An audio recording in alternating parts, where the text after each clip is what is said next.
Issaquah, Washington. And then we had what were called super delegates from across the country as well, who are veterans in the industry. And over the course of these 3 days,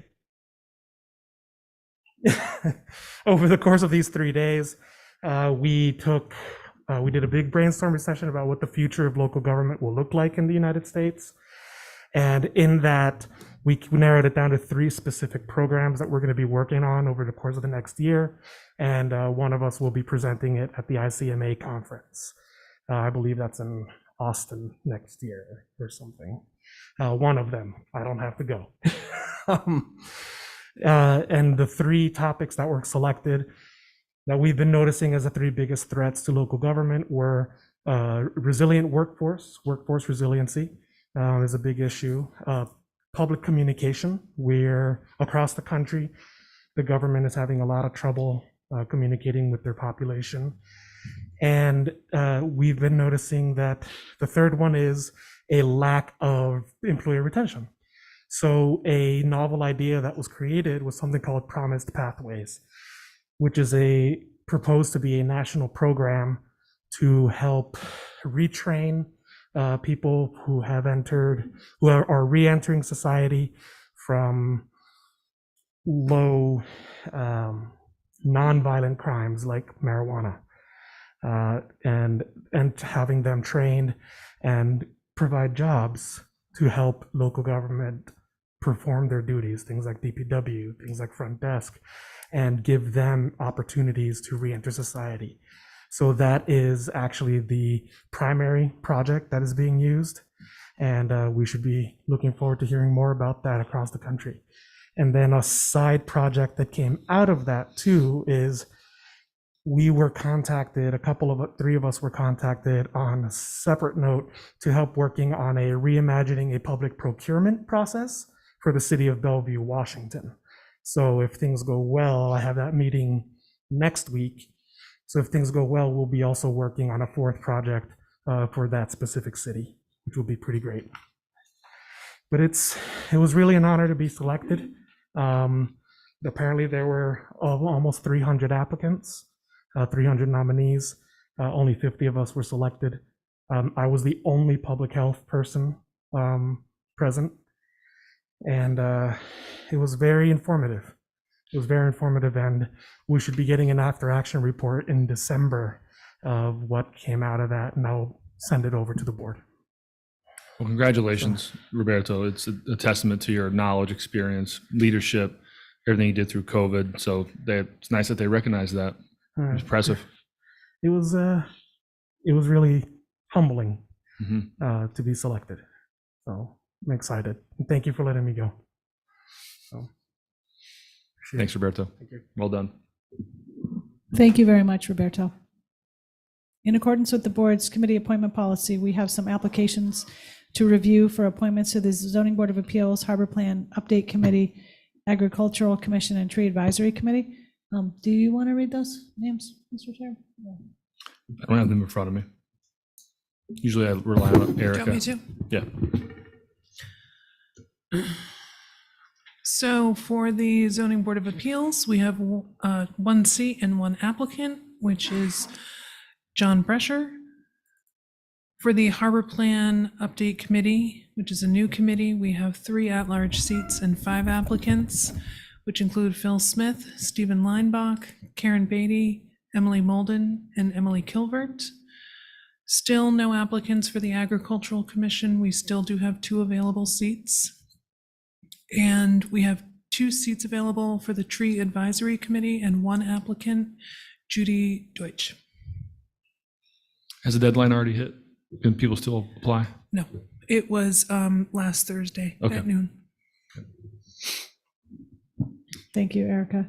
There is no select board meeting next Wednesday, November 23rd. Offices will be closed next Thursday, the 24th, in observation of Thanksgiving. And that's it for announcements. Thanks, Libby. Any select board announcements or comments to get started? No. Okay, there's no follow-up comments from prior select board meetings. Is there any public comment tonight on items that are not on the agenda? Please raise your digital hand or step up. Go ahead, Megan. Good. Please state your name. Good evening, my name's Ellen Ray, and I'm a very concerned citizen about our harbor and anything to do with pesticides, fertilizers, and herbicides. I understand that you were maybe thinking about doing another fertilizer article, but I'm hoping to steer you toward banning either via an article or a home rule or both, petitions to ban the use of herbicides, pesticides, and insecticides. Herbicides kill plants, insecticides kill bugs, and one of the worst, pesticide, is Roundup. That kills everything. The chemical industry has run away with itself. They know short-term commercial benefits, but the long-term impact is not known on human health and the environment. If you have a problem in the first place, you would not have to confront it later if you do something called the precautionary principle. Because if we don't know the answer, we can take certain precautions. And most of the pesticides, fertilizers, and herbicides are synthetic. Fertilizers, on the other hand, there are a lot of good ones. I mean, I'm sure there's harmful ones out there, but the herbicides, pesticides, and the fertilizers, I'm hoping to urge you to please do an article to ban those. Again, I would encourage you not to do another fertilizer article because apparently there's already one up there with the AG, and I guess it's still pending. I was wondering what happened to the article about the Roundup that was on our town meeting a couple of years ago. And I don't know if it was a year or two ago that we had an article for, it's quite a name here. I can never say it, glyphosate, it's a chemical. Glyphosate. Yeah, and I was wondering what had happened with that article, if it had ever gotten passed at the AG's office.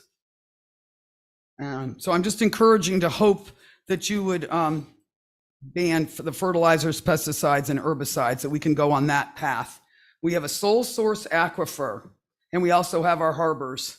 And I also was wondering about the WHOI, who studied this harbor 25 years ago. They did a very intensive, it was almost a $500,000 study. And at that time, they told us we needed to be careful. I don't know if the town ever followed through with WHOI and had them come back a year or two later. I think there was a second part, but again, I don't know. We have a lot of studies, but, and I hope there's a harbor committee. I'd like to get involved in that. And I was hoping that because the citizens articles are done, I cannot get onto that. So I was hoping the selectmen would maybe take something on with the herbicides, pesticides, and fertilizers. And that's my comments. Thank you, Alan. We'll get back to you on some of the questions. Any other public comment? Megan? Megan Perry. I just had a couple comments and a couple questions, if that's all right to ask, regarding the NOI from last week. I've read through it a couple times. I feel like I have a fairly decent understanding of the project.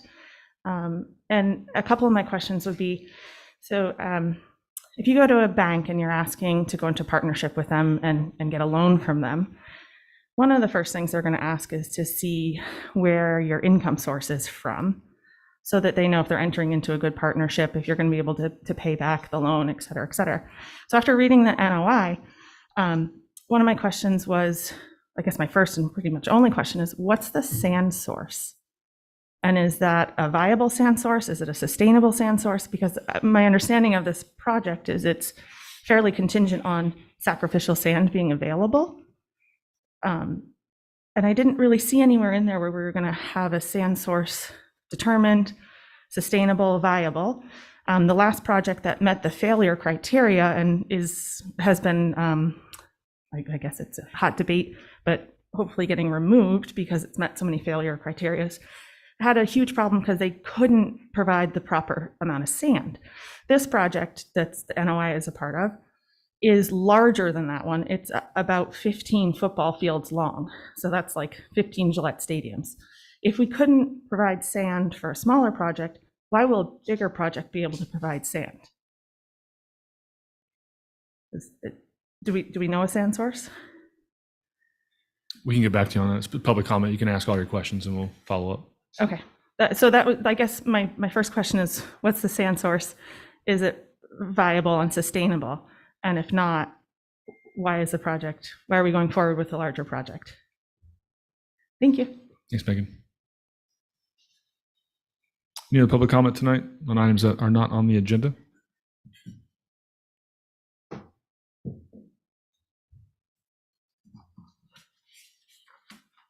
Okay, there's no new business that I'm aware of. I need a motion for approval of minutes, payroll warrants, and treasury warrants.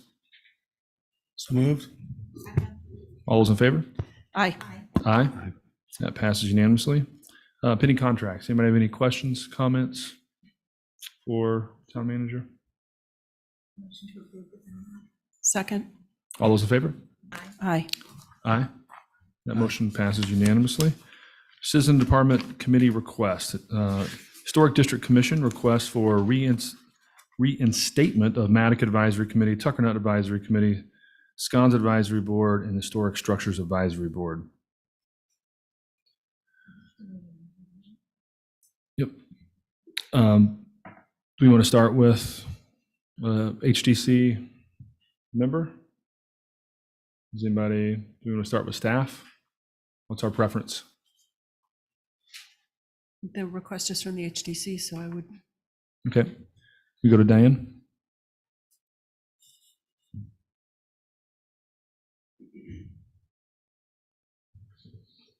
Diane, Thank you. There you go. There you go. We can And hear you. the HDC commissioners, thank you for your time and your consideration of our request. This request is backed up by all the existing commissioners, and actually one of our other ones, Carrie Thornwell, who also voted on it. Abby had not joined us as yet. This has been in front of us for over a month and wended its way up to you. So we are asking you to reinstate the advisory boards with the exception of the Mattock board. If that can be done. They have a group of residents and they have asked that that group remains until they can put together a full board. So that's a thought, but that's only them. The commissioners feel that the use of the advisory boards are an excellent use of their expertise. When you have an expert in a field, it is only sensible to use them. One of the other reasons to work with them is they have not just great knowledge of architecture, but the feel of the area, which is important when considering changes in an area. Why would we not reinstitute the advisory boards? They don't cost the town, to my knowledge, any money. They're all volunteers. They're all experts in their field.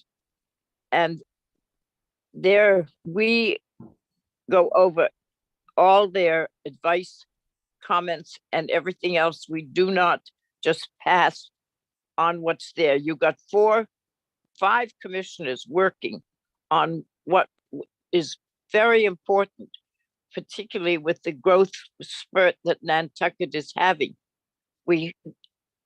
That's 5 people on each board that comes from an area, knows the area well, particularly in Wisconsin, where they all are Wisconsineers. The one in town has a mixture, but all of them have been here. They're all architects, and this is their field. And why not use them? This not to use the advisory board would be shutting down the library. I told you that they didn't cost the town anything, and that their opinions that they go by are backed by their education and their history. As I say, that they all happen to be architects, and they know what they're talking about. They don't make mistakes. They cover the area well. So the sign committee is back. So we are not adding it at this moment. Part of it could be the sign committee by law has to be used by people putting up signs. So that should take care of that. And we really, really need you to give us the ability to use as much help and education as we get. That's 15 people that are working on a town that is growing rapidly. And the boards, the advisory boards would report to if there's something came up, or they would be excuse me, getting over a little COVID here. They would we would like to have them come under the town administrator, because we feel we are a very important commission that needs to not sort of be undercut by other commissions. I guess that's the way to say it. So that's what I have got to say, that it is been voted on all the commissioners at a meeting to come to you and ask this. It's not something that I have thought up. It is a vote, and you should have those papers saying that it is a vote. So I would be happy to answer any question that you might have as to what we do, and that we count on them. They have continued to meet as a group, giving us their information, and it is important to get across to you that we do not just take them at their particular word or thought. It comes to us, it is broken down. Holly reads their opinion, and she gives her opinion, and we go on from there. So we're a pretty well informed commission. Thank you, Diane. Any All questions? of which has Diane, I want to see if come there's any questions for you. Select board? Yeah, Matt? I have a couple, Diane. One, it's Matt. One question is, you said something about the Nantucket advisory. We had a letter from the Nantucket, the homeowners saying that they are dealing with it and they didn't want to be re-upped right now. Are you requesting it, or are you agreeing with them? I wasn't quite clear on right. that. That's yes. No, they have requested it. They have a smaller group, as you know. There aren't so many people year round out there. And Bruce Mandel is one of them, and Tom is another one. And they have gotten a bunch of neighbors and everything that were interested. And at the moment, that's what they're working as a group, the Madigan group. They would like to be reinstated at a further time away, after they have some time to put it together and get enough people to apply to you for a position. So we would not make them be reinstated So we're at this removing time them if from they the didn't request. want to be. Right, so we're removing them Yes, from I the did. I request. thought I had done that. Thank you, Matt. Any other questions for Diane? Brooke? So I have a couple questions. Ms. Coombs indicated that it's all volunteer, but as the structure existed before, there was a fair amount of staff time in the Plus Department allocated to managing these boards. And I'm curious, I'd love to hear from the planning director about what that commitment is on staff time. And the other thing I noticed, I just popped on the agendas page, and there are no minutes for any of their meetings going back over a year. And I'm just curious, as public appointed bodies, they are, they're subject to open meeting law, and I'm not seeing any minutes. So I'm just curious if they rest somewhere, and if they don't, why not? And is that a staff time issue? Look at you. To answer your question, if I might, every meeting that the advisory boards have, every meeting is noted and is sent to the staff of the HDC. So why they're not available to you, I have no idea. I have them every Monday. Mike Rowland puts his in, and I get them on my email. So somewhere there's a flaw, but every one of them is absolutely recorded, with the exception of the Nantucket, because the chairman did not tend to record them. The chairman of the Nantucket Commission did not do that. I think, Okay. Diane, you have a follow-up? So then, Well, I'd love to hear from Andrew, if that's okay. Yep. Diane, we're going to hear from Plus staff right now. You can stay on for further questions. okay. Thank you, Mr. Chair and board members. So I think to the direct question, there is a cost to the town. There is a cost for these people sitting here, the staff members who have to make sure the minutes are recorded, make sure the appointments are kept up to date, make sure the meetings are scheduled properly. This has existed in a way too informal way for some time. As you know, there wasn't. Mr. Chairman, I'd ask that I not be interrupted during this too, if that's possible. Okay, got it. It's just very distracting, so part of what's been going on.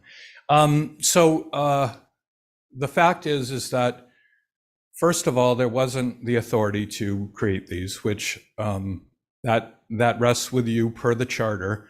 The HDC is a town administration department, which I know the town manager can confirm.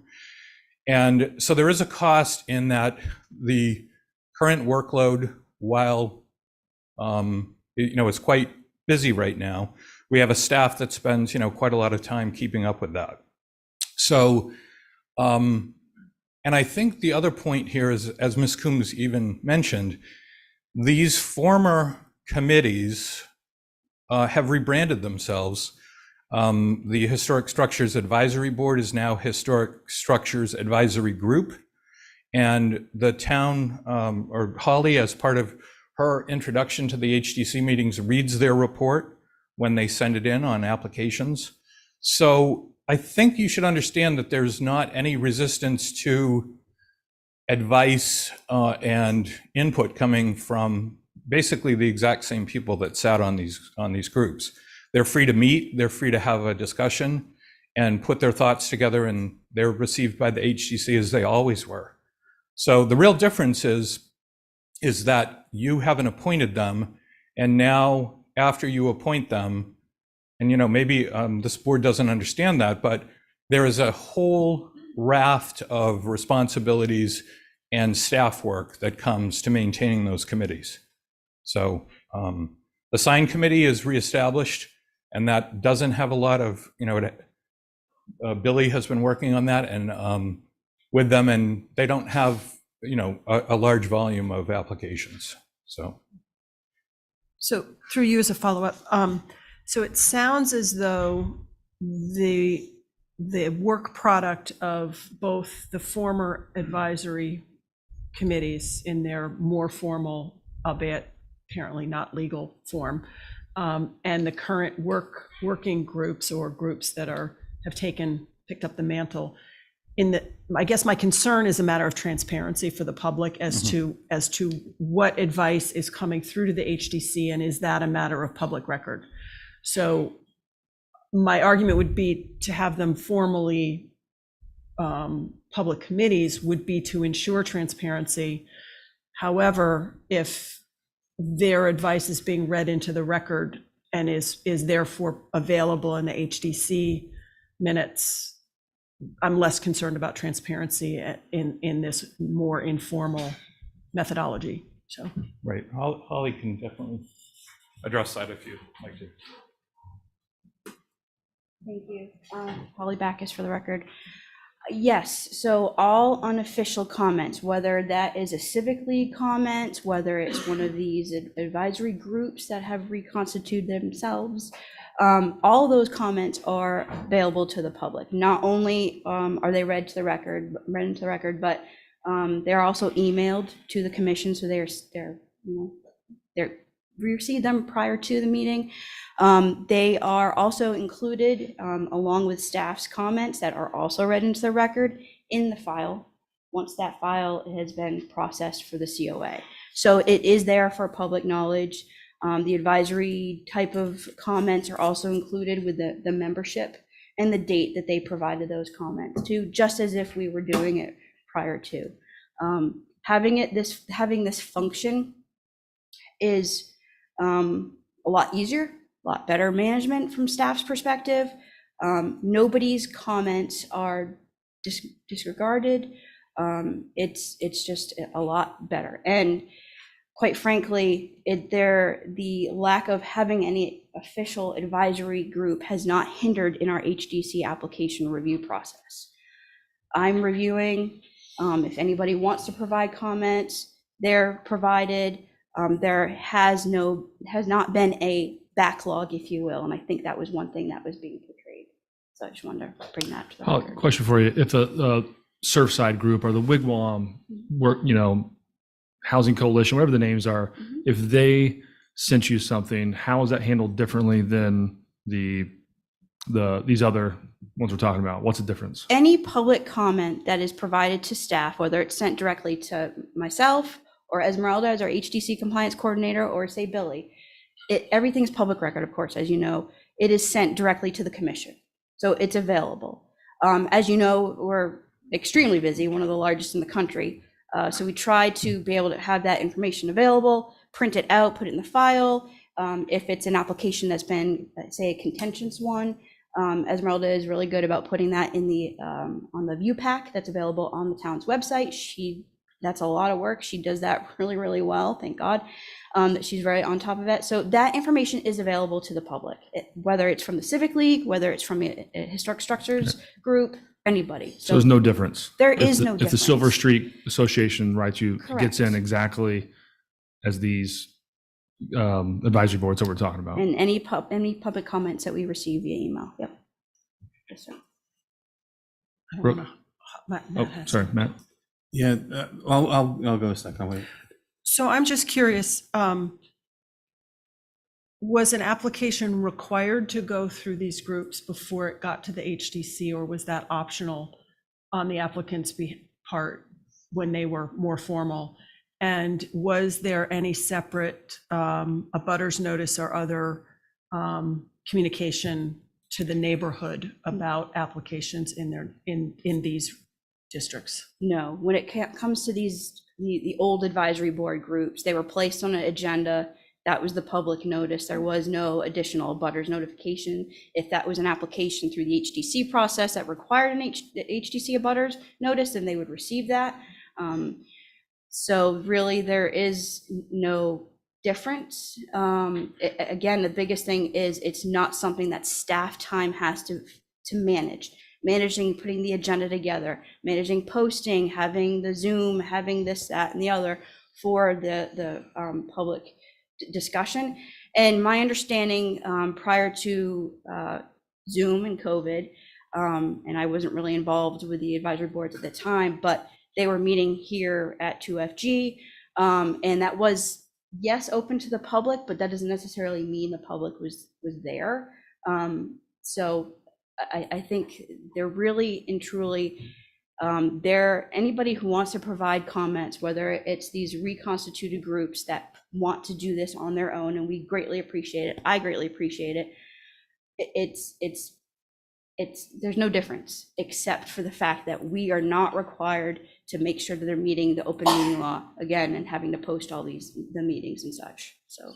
So the only thing that I'm not clear on yet, were they required, if you were in Nantucket, were you required to go to the Nantucket advisory? You're not required, Before, no, okay. it's just advisory, and just like my comments as technical staff liaison to the commission, mine are advisory too. Okay. But I'll say that my comments are based on Secretary of Interior standards for preservation, as well as building with Nantucket in mind, which is also based on Secretary of Interior standards. So, again, at the end of the day, they're all advisory comments, whether it's coming from staff or anybody out in the public. Yeah, I'll make a point, though. I think what I see is HTC asking for them and asking for this help. I see there is a difference between the public, because I think if the public is allowed to all comment and everybody can comment, then there'll be a bunch of stuff, and it's more stuff that the HDC has to go through. So may have taken it off of staff and put it onto HDC. That's sort of, I'm thinking about it from a, management and workflow issue. I think the HDC is asking for help. I think that, and so anyway, I do think there's a slight difference. I understand from staff perspective and town perspective why you might not want to have it and do it a different way. But I think from the HDC is making a request. One thing that I did read a letter that said that the sign committee was optional, that you could either go to staff or you could go through the sign committee. Is that still being handled that way?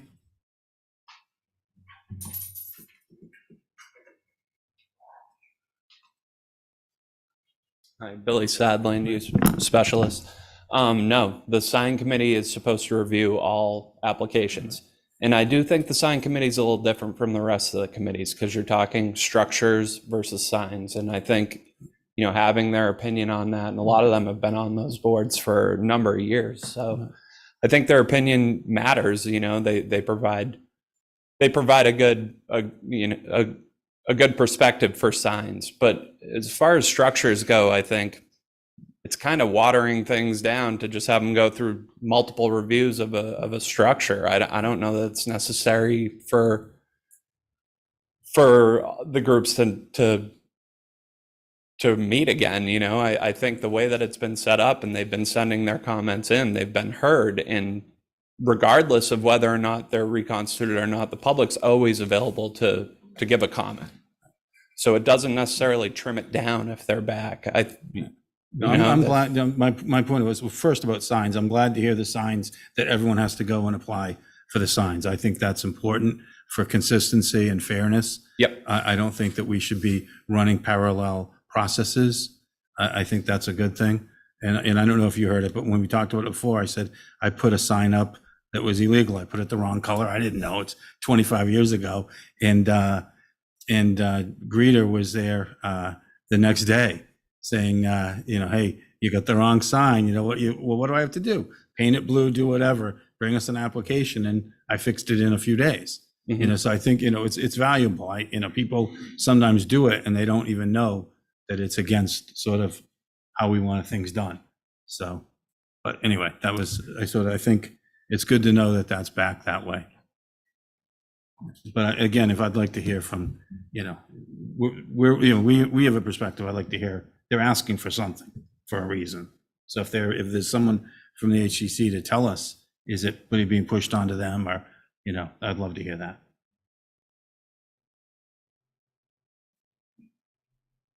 Any comments on the board? No, I agree. The HDC is asking for this. I think if there have been issues in the past, legality or open meeting laws or minutes, whatever, I think the committees have learned that. They've made their mistakes in the past. They've obviously will correct it. Okay, can we go to attendees?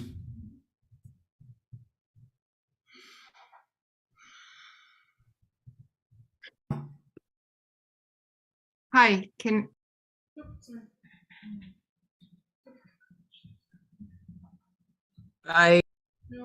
Hold on a second. We have technical. We're coming back to you, Hillary. Oh, okay, can you hear me? Yes. Okay, thank you very much. Hillary Hetch's report. Just want to contribute to the discussion. So I've been following this from August when it first came up, as I think you know, and I'm feeling like what is being heard in the room is not completely communicating. I'm concerned it's not completely communicating the depth of discussion that's happened in front of the HDC. I want to emphasize that you have in your packet a letter from the HDC with a cover email that says very clearly that they rely on the advisory boards and that they would like to continue to have them be formal groups. It is true, everything that Holly said is true, which is that anyone can contribute and anyone can form a group and come to the HDC, and it is the practice, although I'm not sure if it's the obligation, it's certainly the practice of the HDC to listen to them. However, it has been decades, 40 years in some cases, that the HDC has decided, given the size of the historic district, the importance and distinctiveness of certain neighborhoods, some of which are deeply particular and important and highly detailed, including Tuckernuck, which is obviously extremely difficult to keep eyes on. It benefits them to have advisory boards. And they've decided both through practice, over time, and explicitly with this letter to have these boards be formal, because this gives the ability to both have regulations that are not yet created, but could be created, to have institutional knowledge, to have minutes, and to have an appointment process that could, should this be well organized, lead to some standards. So I think that if this board decides that, staff is telling us that we don't need to make these formal and there were all sorts of problems that we'd rather not solve, that would really be a profound disservice to what is in writing in your packet from the HDC and what has been happening at the HDC for 40 years with these advisory boards. So I would encourage this board to respect the request of the HDC on a temporary basis to reinstate the advisory boards with members that the HDC requests to appoint. And then I would say in the near term to ask the HDC to come back to you with regulations to address the problems that existed with the advisory boards. As far as the staff time, it is what I'm hearing, especially from Ms. Moore, that there's a concern that this is a burden on the staff to support these boards, and it would be better to not have them formalized. I attended a meeting on October 11th when an alternate member of the HCC specifically asked staff how much time is required. And the response was that it's about 10 minutes a week. So I did request that be put in the minutes. It was not put in the minutes, but it is on the recording and it was said. So I would respectfully disagree that there's a tremendous amount of the staff time that's being used per their own report. However, I would also say that even if it is staff time, it's well spent because these are volunteer hours of people following neighborhoods that the HCC they need to follow and they can't possibly follow, and that they don't have the staff to follow. So I'll wrap up just by saying that there's a long practice, there's a need, it's important, and there's a formal request in front of you and confidence from the HCC that you would respond to that request, which I think is being sort of sidelined here in the meeting. And I hope that you will honor or respond to the request in writing and as presented by Commissioner Coombs. Thank you. Go to Linda.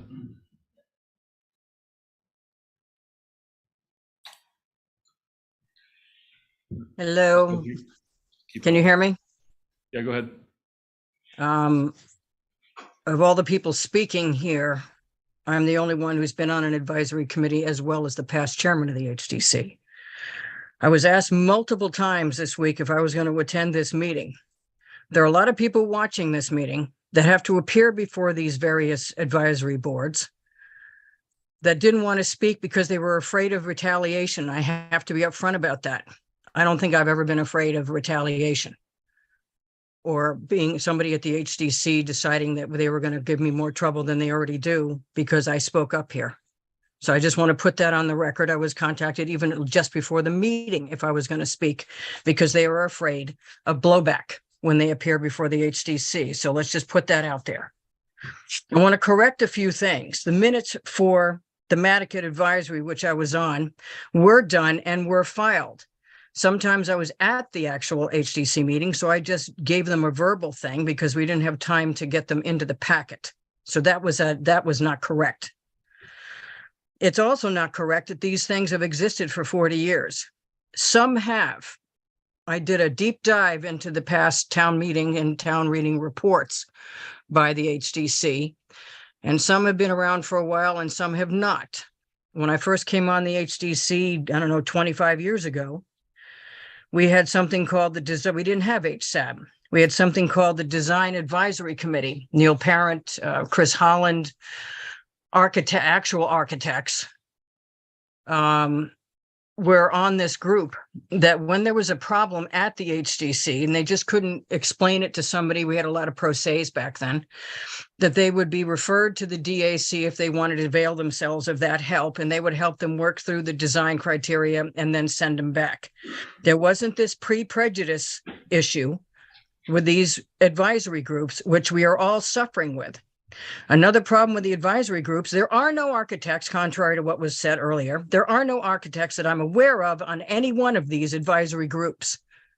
There may be one from Tuckernuck. I'm not sure. I think he's an architect.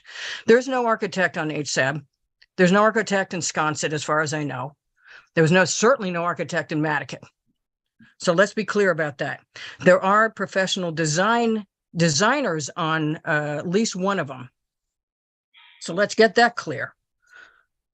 But the Design Advisory Committee was very productive back in those days, and they helped people work through a lot of issues that transpired at the HDC because they just couldn't get an agreement there. What these advisory groups have provided over the years is knowledge of their particular area. Unfortunately, these groups, including the Nantucket one, have expanded their jurisdiction beyond the historic area. That is where we're having a lot of problems because HSAB has decided that they get to talk about a 1990 and a 2000 building down on Brant Point instead of sticking to the old historic district. Sconset has moved itself down Milestone Road and out Pulpus or whatever it is, Sankaty Road. That is where a lot of us are having a lot of problems with that. If they stuck like the original design group and some of the original advisory groups to the historic areas, Old Nantucket, OHD in town, which is rather large, it goes all the way up to Prospect, and down to just past Cumberland Farms, and Sconset, which was old historic. They've got enough to deal with in those areas. Holly Backus, who has more education than anybody sitting in this room or speaking in this area, can handle a specific structure that comes in off of Baxter or comes in an older structure on Hulbert or Easton. Holly's more than capable of handling the advice on those older structures. So we've got an out of control groups expanding their jurisdiction beyond what they should be expanding, like Fisher's Landing from Nantucket. That's just ridiculous. I mean, we're seeing sheds, we're seeing a roof color change. I mean, that is just nuts. And everybody's having problems with that. Another issue with these advisory groups, even when they were meeting in person, was that most people don't have the time to go because they're meeting at 10 o'clock in the morning, 1 o'clock in the afternoon. And most of the representatives or the property owners don't have the wherewithal to actually attend these meetings, especially when they were not on Zoom. Linda, can I have you wrap up? It's 4 or 5 minutes. Yeah. Hillary spoke longer than that, but we'll move on. No, she spoke for 4 minutes. And we have an issue with people not being able to give a full presentation to these advisory groups. So what they do is I always try to attend for my people. They make these recommendations in a vacuum. All they see is paperwork. They don't see what is presented necessarily at the HDC meeting. So we're already behind the 8 ball going into an elected board. None of us elected any of these advisory groups. We don't have anything to do with them. And when we get to the HDC, it's like we're having another elected person sitting there instead of the HDC doing its job and doing what we elected them to do. So we're all having a problem with them. If they are going to come back, I caution you to reinstitute these things until parameters are set, areas are set, and there are rules and regulations pertaining to these groups, so they do not get out of control. They stick to their jurisdiction, and they stick to the old historic areas where the areas of critical concern, and don't concern yourselves with a 2015 structure in Fisher's Landing, which the HDC has been elected to deal with. So I've been sort of put out here by every single person I've worked with, every designer, every architect I've worked with, is opposed to reinstituting these things without some restrictions and parameters and guidelines to begin with, if you decide to bring them back at all.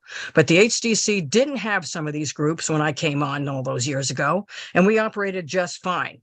I understand there's an overburden of applications. Linda, can you please wrap but I up, think we Linda? can handle it.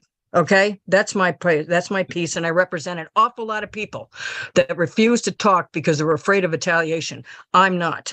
Thank you, Linda. Appreciate that. Can we go to Rick Atherton, and then after that, I'll go back to staff to respond.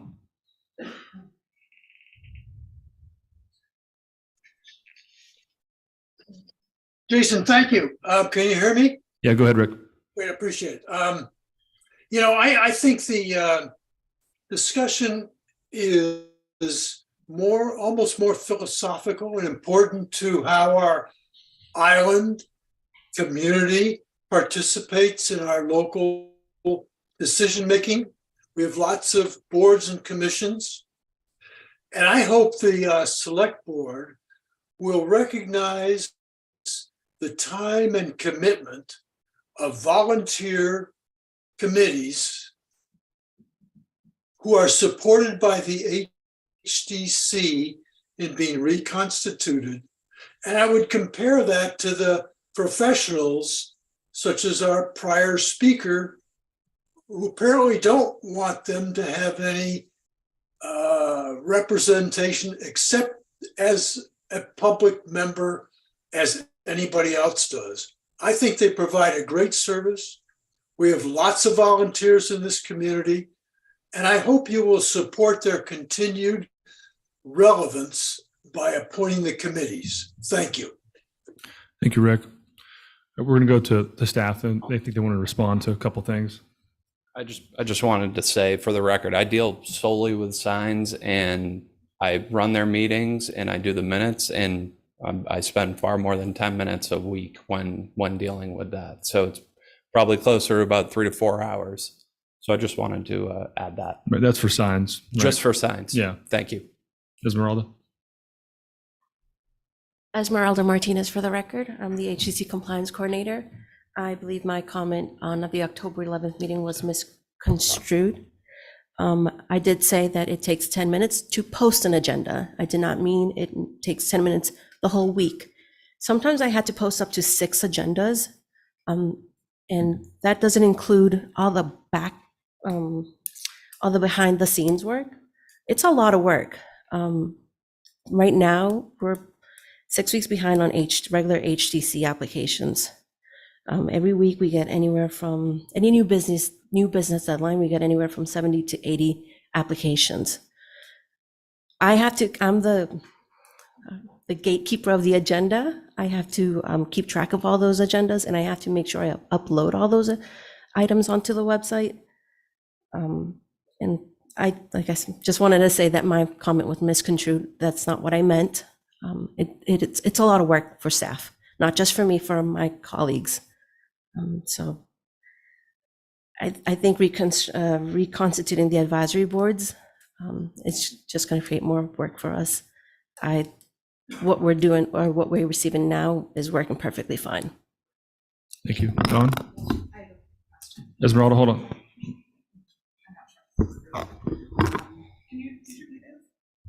Is my, oh, There, just get sorry, closer. I'm just not close enough. Is there a delay? Because I know that the HDC has a pretty significant backlog right now, and it's important to me, the customer service level, in getting before the actual HDC by going first to an advisory board. No, there's not. There's no No, delay. there is Okay. no delay because of not having the advisory boards. No, I mean, if the advisory boards were reconstituted. no. When they meet, it's prior to when you would be heard. Correct. And Okay. even when the advisory boards were in process, were work in process, they wouldn't see the applications up to 3 weeks before the actual HDC heard them. That's how well I made sure they got the information in time. Does that make sense? So, yeah, but that raises another question. Sure. It's taking 3 weeks for an applicant to get before the HDC now? No, it's taken up to 6 weeks. I mean, that's insane. We are like the busiest. I mean, and I'm not blaming you. It's just The amount something of needs to applications change. we're receiving is incredulous. Yeah. It's a lot. Yeah. And we're trying to, I review them. I don't have a degree in architecture. This is all learned. I try to put some stuff on consent. I've put them on view packs.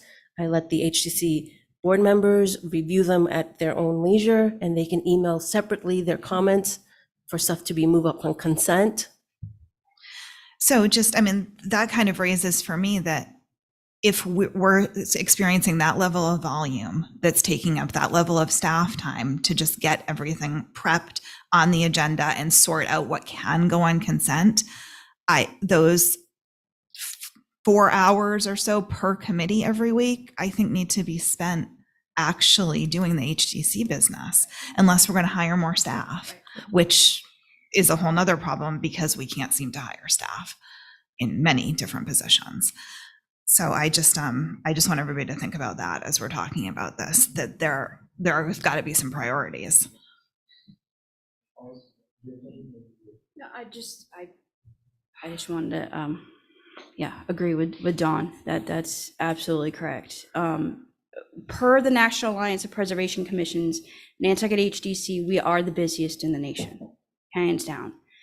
Part of that is just because of our size, but part of it is the fact that, we have a special act. Hindsight's 2020, but 1971, when the entire island became a local district, we didn't know what we were going to see, right? So it's not the fault, and I know you're not saying this, but it's not the fault of staff or plus department on the amount of applications that come through. We have no control over that. I can say that what could assist in that down the road would be amending our special act. Now, that's not something we want to do willy-nilly, to just amend a special act to allow staff to have more control, if that's something that the entire island and an active town meeting would want to do. But that is something that may need to be looked into, because of the fact that every type of application, except for a like-kind replacement that staff can actually review, everything has to go to the commission. And again, that's why we have these consent agendas, consent with conditions agendas. And then the commissioners they look through that application, they look through the agenda and say, okay, I agree with that. Oh, no, I don't. I want to take that off. I want to look at it. Let's do a view, yada, yada. There is that review. It's the amount of applications that is no fault of our own. It's just the nature of the beast. Don? I mean, if it's gotten to this level of volume, which I wasn't even, I didn't fully grasp, I knew that there was a backlog. I think we do need to consider doing something possibly for this coming town meeting, because and we've talked about this for years, because obviously you all, maybe not everybody knows, so I'll just say that I worked at the HDC and I served on the HDC for over 12 years. We probably need to separate out things like sheds and fences and hardscaping and those kind of things in a different review process, because to have to wait months just to be able to erect a fence it's not right. It's just not, it's not a proper process. So I know I'm getting a little bit off topic, but it plays into where do we want our time spent? And how do we want to service the public properly? Matt? We've been talking about this since I was first, since I'm on like my fourth term. We were talking about this my first term, 12, 14, 15 years ago, whatever it is. And what it seems that we've been talking about it, but in the need to do something different. And some of the things Don just brought up were things that were being discussed then, maybe having two boards and splitting it and having two different, a board that's dealing with the really truly historic and, loosening up the standards elsewhere. We've talked about all this, but it's, we've been so busy that we haven't done it. And so this is, what I always tell my kids is, and my employees, is when you ignore something, it goes away for a little while, but it just comes back worse. And it comes back harder, and it's more problems. And I think this is a situation where we've, it's come back and it comes back and it's come back, and it's at a, at a pretty bad point. And what I sort of see is I see the preservationists, Preservation Trust, the Wisconsin Trust, those guys are writing in support of the HDC, and the HDC's saying we're overwhelmed and give us some help. And the staff is saying, yeah, give us some help. We're too busy too. And I think what we really have here is sort of is a management issue. How do we pull these groups together, and how do we, how do we put in place the things that are needed? If we have to increase the fees, hire more people. I think there's solutions, I think, there that I think everyone would agree on and want to move forward if we could, sort of get to that point. So anyway, I just.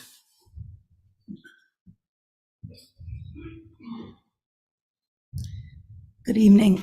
My name is Abby Camp. Sorry, I ran over here. I'm on the HDC, and I just wanted to get back to the advisory board, whether we need them or not. And excuse me, I think we do need them, and I appreciate them a lot.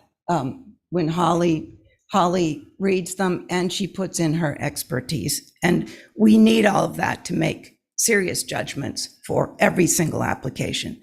We're sensitive to what people want and what is appropriate architecturally, and every little bit helps. As somebody just mentioned, Tucker Knock. I mean, what is our chance of getting over there and keeping that in scale, or colors? So that can get out of hand quite easily. But Wisconsin Advisory Board is very helpful. They're right there. It's a very specific area, and it has a downscaled architecture that we don't see in town. Everything is on a smaller scale. And the advisory board gets it right, and Holly gets it right. And we need that. I know we need, as you said, Don, we need to get this organized better. But I think the advisory boards are actually helping.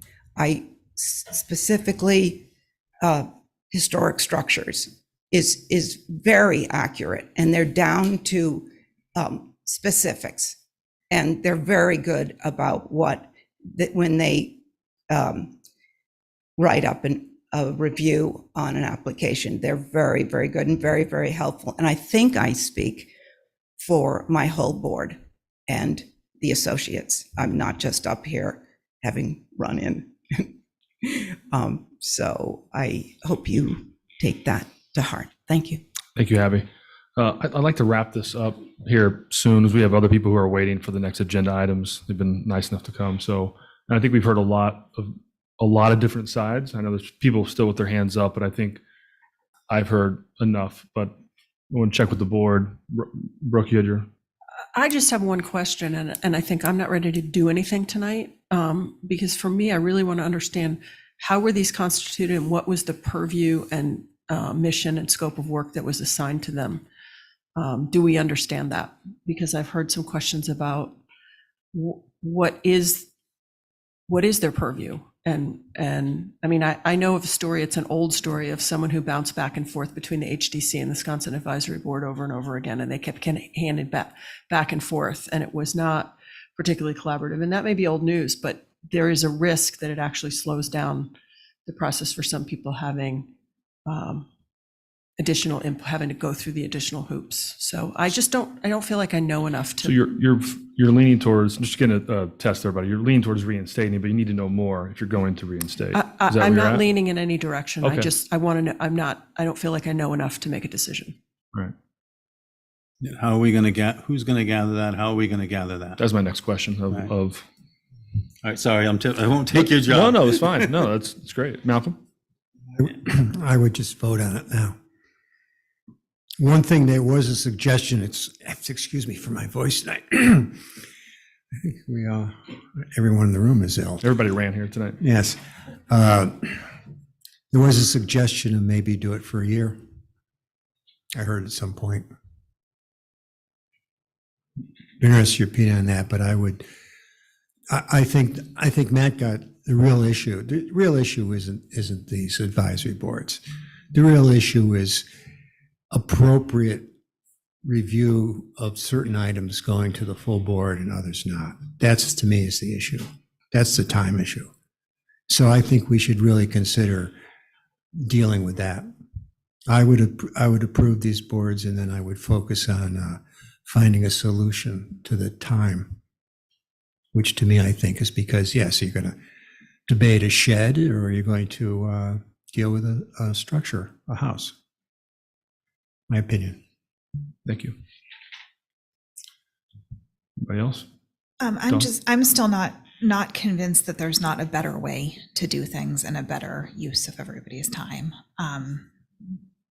And, at the time when these were being utilized, we didn't have someone with Holly's background who was reviewing the applications and actually making comments. That had been disbanded. And we have the Nantucket Historical Commission who could weigh in on structures of significance.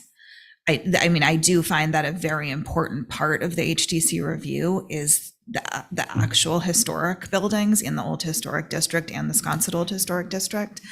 But I feel like there's a lot of overlap happening, and I'd really like a more thought through recommendation on how to address many of these things that we're talking about.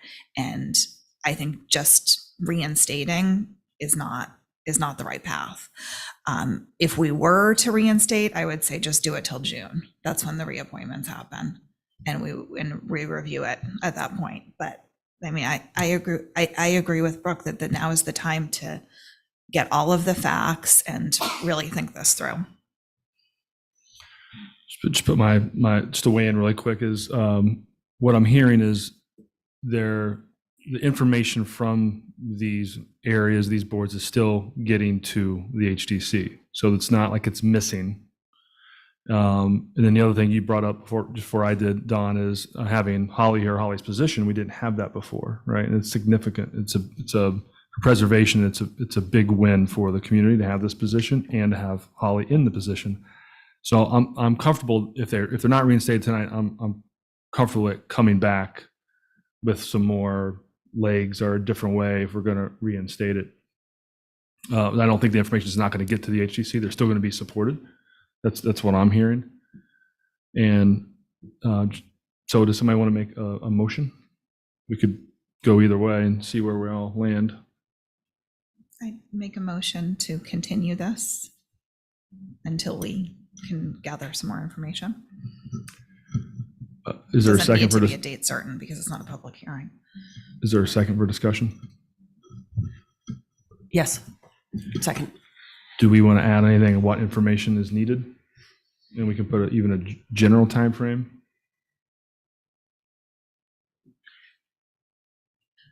I don't remember exactly how you worded it, but how these were originally constituted and exactly what is within their purview and what the process is in terms of getting to them. Does it go back to them? A little bit more detail on how much staff time is actually utilized for this and what it takes away from. And, potentially some kind of an outline or recommendation on how things could be done in a different way and still get the same results. Okay, you can add that to the motion. I was going to add one thing, Matt, is this could give time for the Matic Advisory Board to also come back and have them bring in their recommendations because they're out of this reinstatement. Matt? Now, is this going to come from HDC, or is this going to come from staff, or is this going to come from them in a joint manner? Like who's doing this? Because clearly there seems to be sort of two different paths here that, and so I think, who are we asking it for? I'm more of the reinstate, because I've heard, oh, we'll work with this. We'll do it this year. We'll do it next year. I've heard that for a long time, and I worry that that's what we'll do again. I think there are changes that could be made that would be helpful, but I'm worried we aren't going to go there, and we won't get there. And I know that if it becomes our job, I know it won't get done, no offense to us, but, but I think, anyway, so I mean, I repeat what I said before. It's just going to delay things, and I would reinstate and put what we should put on our agenda is what applications and how the HDC works. Because both sides, I will guarantee you, will come back with different amounts of time taken and different recommendations. And we're going to have to try to sort that out. I would go forward. Well, the motion is to delay and get more information. Right. So any more comments before we take a vote? Okay, all those in favor? Aye. All those against? Against. And I'm an aye, so that passes 3-2. And I mean, I think that the information needs to come from planning and land use in conjunction with obviously providing the information to HDC and getting their feedback. We'd like to hear more from Nantucket, what they're thinking, because they pulled out of this. And I would like to obviously hear from any of the advisory groups. I'm sure people will give their input no matter what. And I would really like to see some thought given to putting making a change to the HDC legislation to allow a different review process so that it doesn't take 6 weeks to look at a fence. Would that be special town meeting, or would that be this annual town meeting? Do we have enough time? I don't know. A couple things. Number one, an article could be put forward at the 2023 annual town meeting, but obviously we would need to get some input on what exactly we're talking about. This has been discussed historically, but I don't think that any staff people have ever been tasked with coming up with any wording. The planning director and I did talk earlier today about the possibility, I think I mentioned it to Chair and Vice Chair earlier as well, about perhaps the HDC's processes, protocols, meeting structure could benefit from an independent review of some kind of group that looks at how public boards operate. I think anybody who's watched an HDC meeting comes away feeling like perhaps it could maybe be a little more efficient. And that's no disrespect to them, but there's a lot on that agenda, and sometimes little things seem to take quite a while. So that is a little bit of a suggestion, to engage in an independent review of how the meetings operate with full input from the HDC members, staff, users. And in the meantime, if the board would want to put forward an article to amend the enabling legislation, I think we could talk to town council about that. He's on the meeting tonight, and perhaps that can come up again when you're talking about warrant articles a little later in the meeting.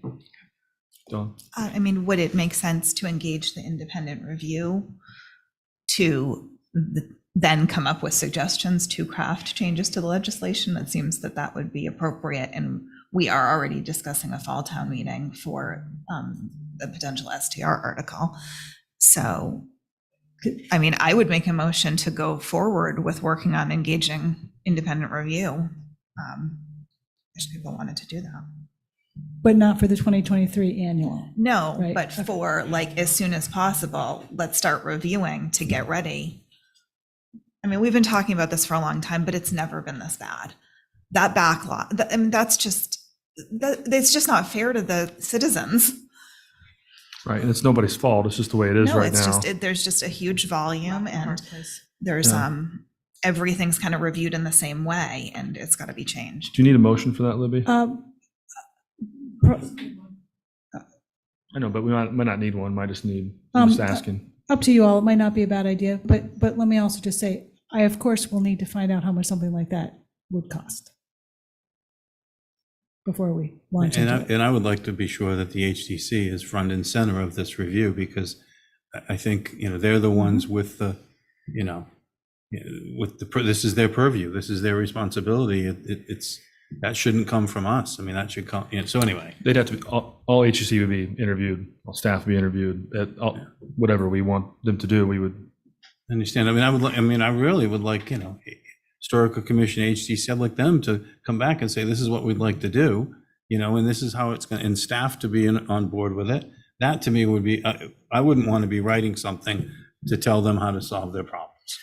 I would like it to be, because when you try to tell someone what to do and they haven't bought in, it never works. I think they have to be, you all have to be part of this, so they have to be part of the solution too. And, and when I'm listening to this, some of this is I agree with Don, it shouldn't take X amount for a fence or whatever, but we also shouldn't have some big things slip by either. So you have to, so there's sort of, we've got sort of people that want to get what they want and how they want and push it, ram it through. So and then we've got people who are trying to, preserve as much as they can and preserve in the right manner. And I think that those things are not always, those are at odds. And I think what we're seeing is kind of that push and pull. And I think we have to be careful, if we are not careful to support preservation, if we are not careful, we're going to lose what, our authenticity. We're going to lose what makes Nantucket special. And we're really getting pushed in a lot of these things. I think that's part of why it's taking so long. But that's exactly the point, is that's where the focus needs to be. That you shouldn't be spending all this time on like the little landscape things that do end up taking up a lot of time, because it's. I remember the old days, you couldn't hide something illegal behind a hedge. It had to look right to begin with. And so somehow there's been a change over the years to the point now where, we can do that because we'll just screen it. Well, that wasn't what I remember 30 years ago. So I think that there's been slow erosion of certain things that we may need to get back to, especially in the key areas. Holly, last words before we move on. Thank you, Mr. Chair. I just wanted to mention, as far as doing an independent review, I'd highly recommend that, especially the fact that we do have a special act. We're not like any other community except for one other community within the Commonwealth. And I have been advised by the CLG coordinator at the state level that opening our special act is something we want to look at very, very seriously and not be willy-nilly about. So doing an independent study before doing that would be something that I would recommend. So thank you. The only comment that I wanted to make was adding more staff doesn't solve the problem if everything has to go before the HDC.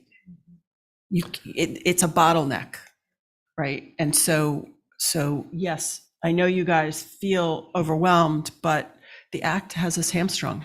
And so I think that we got to start from that top down to fix the System change, system. can't throw people at it. Yep. Yeah. Yep. Thank you, everyone. It was a very good discussion. We're going to move on to select Mr. board. Chair, so what are we doing now with this? We're having an independent review, or someone? Two separate things happening. But the last thing we're talking about is having an independent review to look at the whole system. Right. That would have to go And to how town are meeting. we going to go about that? Libby's going to work with Plus staff, and we're going to come up with something that will come back to us or come back to at least to the chairs or to the board And go to through the email. HDC as well. Yeah, and HGC, and we'll need more information. Come back to that. I'm sorry, we have to move on. We've had 3 people here for the former government who've been waiting since 5:30. Come on. So this is select board's reports, comments, former government, municipal charter change discussion. This is input from guest speakers. Libby? So recently, the Massachusetts Selectmen's Association held a webinar with current and a former town manager who discussed their experiences with municipal charter changes. Select board member Brooke Moore and I attended that meeting, and we discussed later that in light of the discussions that were and are continuing to occur in the community and with the different community organizations, it might be a good idea to provide a summary of the information provided at that webinar to the board at a public meeting with allowance for questions and answers. So the managers that were presenting at the MSA meeting graciously agreed to come on to our meeting tonight, and they are Town Manager Julie Jacobson from Auburn, Mass., Andrew Sheehan, Town Manager from Middleton, Mass., and former Town Manager Jeff Nutting, who has served in a variety of capacities in municipal management. And Jeff, I hope I'm going to get this right, but I'm going to guess at least 40 years or more, and is still active. Brooke, I don't know if you want to add anything. Thank you all for coming tonight. Libby, did you want? I didn't really, I'm not sure if we laid out who was going to go first, but Andrew. Andrew, thank you. Excellent. Thank you. Thanks, Libby. Thank you, Mr. Chair and members of the Select Board. My name is Andy Sheehan. I am currently the town administrator in Middleton, Massachusetts, up on the North Shore. I've been a town administrator for the past 12 years and held a variety of public positions over the course of 28 or 29 years. Spent a lot of time in Chelmsford as the community development director and related land use fields or land use positions. A couple of years in the city of Lowell as the assistant to the city manager. So I've had the opportunity during the course of my career to work in a variety of different forms of government. Early in my career, I worked in a small community with an executive secretary and a 3-member Board of Selectmen open town meeting form, no charter. I worked, as I mentioned, in Chelmsford. That is a strong town manager representative town meeting, 5-member Board of Selectmen. Currently, or for the time that I've been a town administrator, I've worked in chartered communities with either a 3 or 5 person select board and open town meeting. And then as I mentioned, I worked in Lowell, which is a Plan E form of government, city form of government. So it is at the time it was a 9-member council. I think it's 11 now. But council elected every 2 years, a weak mayor elected by the council itself. So a ceremonial mayor, if you will, and the executive authority resting in the city manager. So I've had the opportunity to work in a variety of forms and see a number of different ways of doing things. I've been involved with the form of government committee for about 8 or 9 years, and it's been my pleasure to work with Jeff and Julie and the rest of the committee to go around and talk to groups like yourself about what what other forms are there, or answer any questions. Really, we're not really here to advocate for a particular form. We are really here as a resource. So I'll stop there. As Libby said when we had a prep call last week, it seemed like it was more of a Q&A. So we're going to give a little bit of overview each, and then we'll just sit back and field the questions that the members have. So Julie, I'll turn it to you, I guess. Great, thank you. Good evening, everybody. I appreciate the opportunity to talk to you. Andrew gave a great overview of the FOG committee and what we do and how we're able to hopefully provide information to boards of selectmen like yourself who are considering some type of a change, maybe a new charter, maybe obviously you have a charter, an amendment to a charter. So just by way of my background, the town of Auburn where I work, I've been there for 12 years now. I previously served for 6.5 years as the assistant city manager in Worcester, and where I actually worked for the city of Worcester for 23 years. And 6.5 of that was as the assistant city manager. Similar to Lowell, as Andy just mentioned, Worcester has a Plan E form of government. So it's a strong manager with a city council of 11. And what it's an elected mayor. The mayor does not oversee the operations and administration. That falls under the city manager. In Auburn, I had the pleasure and the opportunity to be Auburn's first town manager. Prior to me getting there, there was a town administrator that didn't have a lot of the authority that the town manager now has. And the charter was amended in Auburn in 2009. I was hired in 2011. So once the charter was amended, it took the board about probably a little over a year and a half to hire its first town manager. So Auburn has a charter. We have a representative form of government at town meeting. We have 5 select board members. And I would tell you that our charter is very strong. And by that, I mean that it provides a very solid foundation for governance of the town. And it's served the town very well. It's enabled town administration to effectively run its operations. And it's enabled us to pull all our departments together and work toward common goals and common visions. So I'm happy to answer any questions specifically about our charter. I would just say that a couple of the major changes and the reason the town did that, they felt that government was decentralized under the town administrator form of government, that boards and commissions oftentimes had employees that were reporting to them as opposed to an overall town administrator. And therefore, there was not a lot of sharing of resources. There was not a lot of sharing of equipment. The systems were not the same across all departments. The policies were not the same.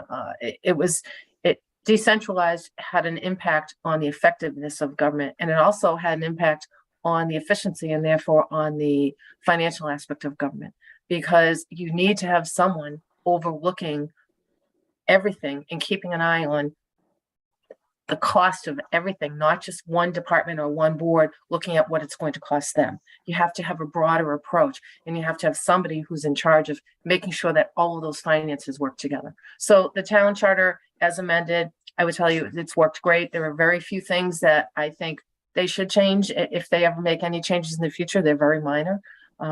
Everything else has worked very well. The town's in great shape. Just to let you know, since I got there, when I started, we had about $200,000 in free cash, and we're up to about $18 million in free cash. We don't spend our excess levy. Financially, we're well managed. And I would tell you that's because of the strong charter and because we're given the tools that we need to manage the town, both fiscally and operationally. So thank you. Hi, I'm Jeff Nutting from Franklin, Mass. Thanks for having us. I started in local government when carbon paper was in use, and the greatest invention was the fax machine back in the 70s. But I've been blessed to have a long career, both as an elected and appointed official, as a finance committee, school committee, select board, interim manager 15 times, town manager for 27 years, and president of MMA, etc. I want to speak a little bit about my last tenure in the town of Franklin, Mass.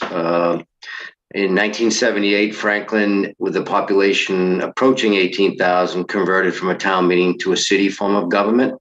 So despite the fact we're called a town, we have 9 town councilors, and I served as the chief executive officer, as the town administrator in Franklin. So the legislative body is not the town meeting that I was used to for the first 25 years of local government, but the 9 members who were elected by the citizens. And quite frankly, I fell in love with the form of government in a world that is left fax machines and carbon paper behind and changes and speeds up rapidly every single day.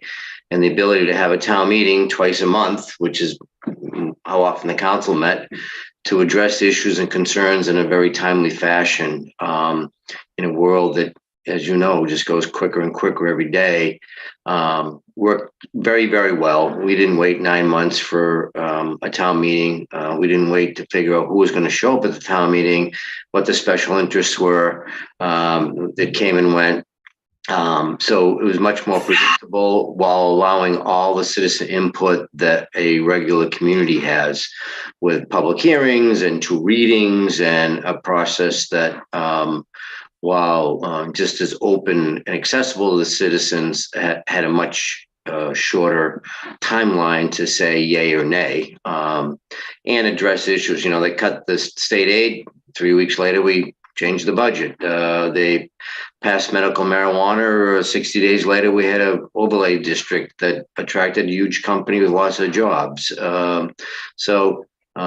Spending 18 years in that form of government after 25 years in open town meeting and representative town meeting form of government was a real pleasure. And obviously in small towns, you don't need it, but as communities grow and issues get more and more complicated, it has worked very well. So that's my spiel. Happy to answer any questions. Thank you.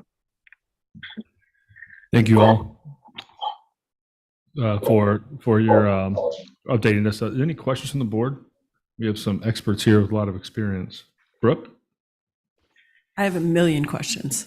I'll start with, can someone talk through the process of the transition from open town meeting to council form of government and how it was executed in a community?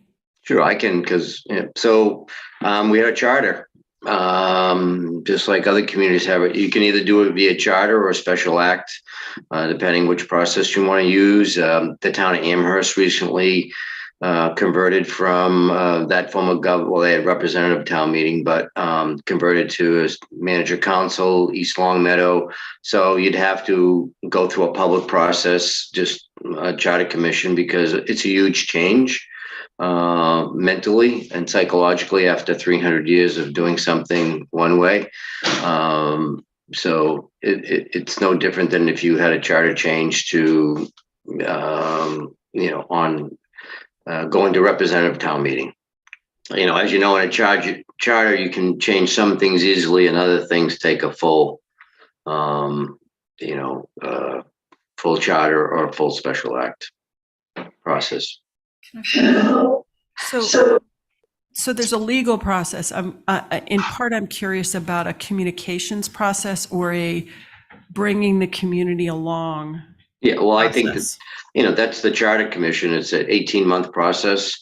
And if you're doing the charter, you have to have the election for the 9 people that are going to serve on the charter. So that starts the whole discussion, and that has to pass to even have the charter commission. So to me, that is the better route if you're going to make a dramatic change in your charter,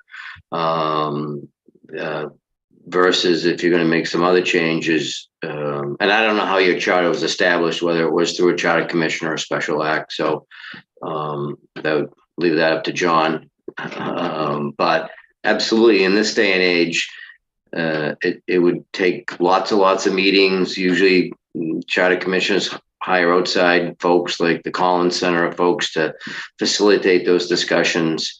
The world was a lot different 40 years ago. But people have much different expectations on participation. Thank you.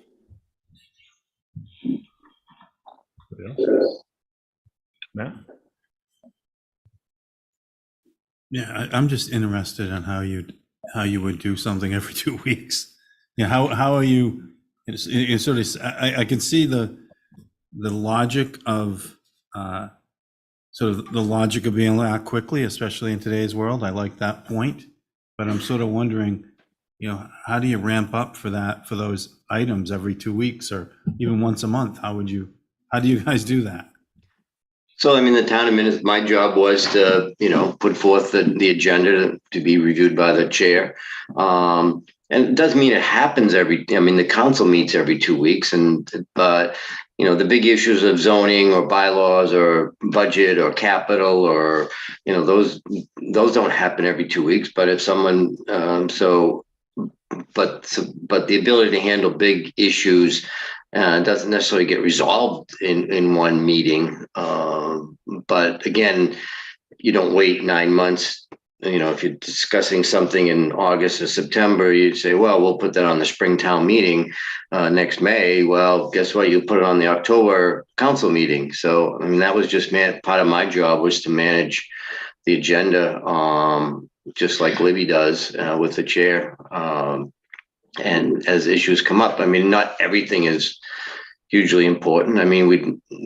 Like you'd have liquor license issues come up. Those are handled, but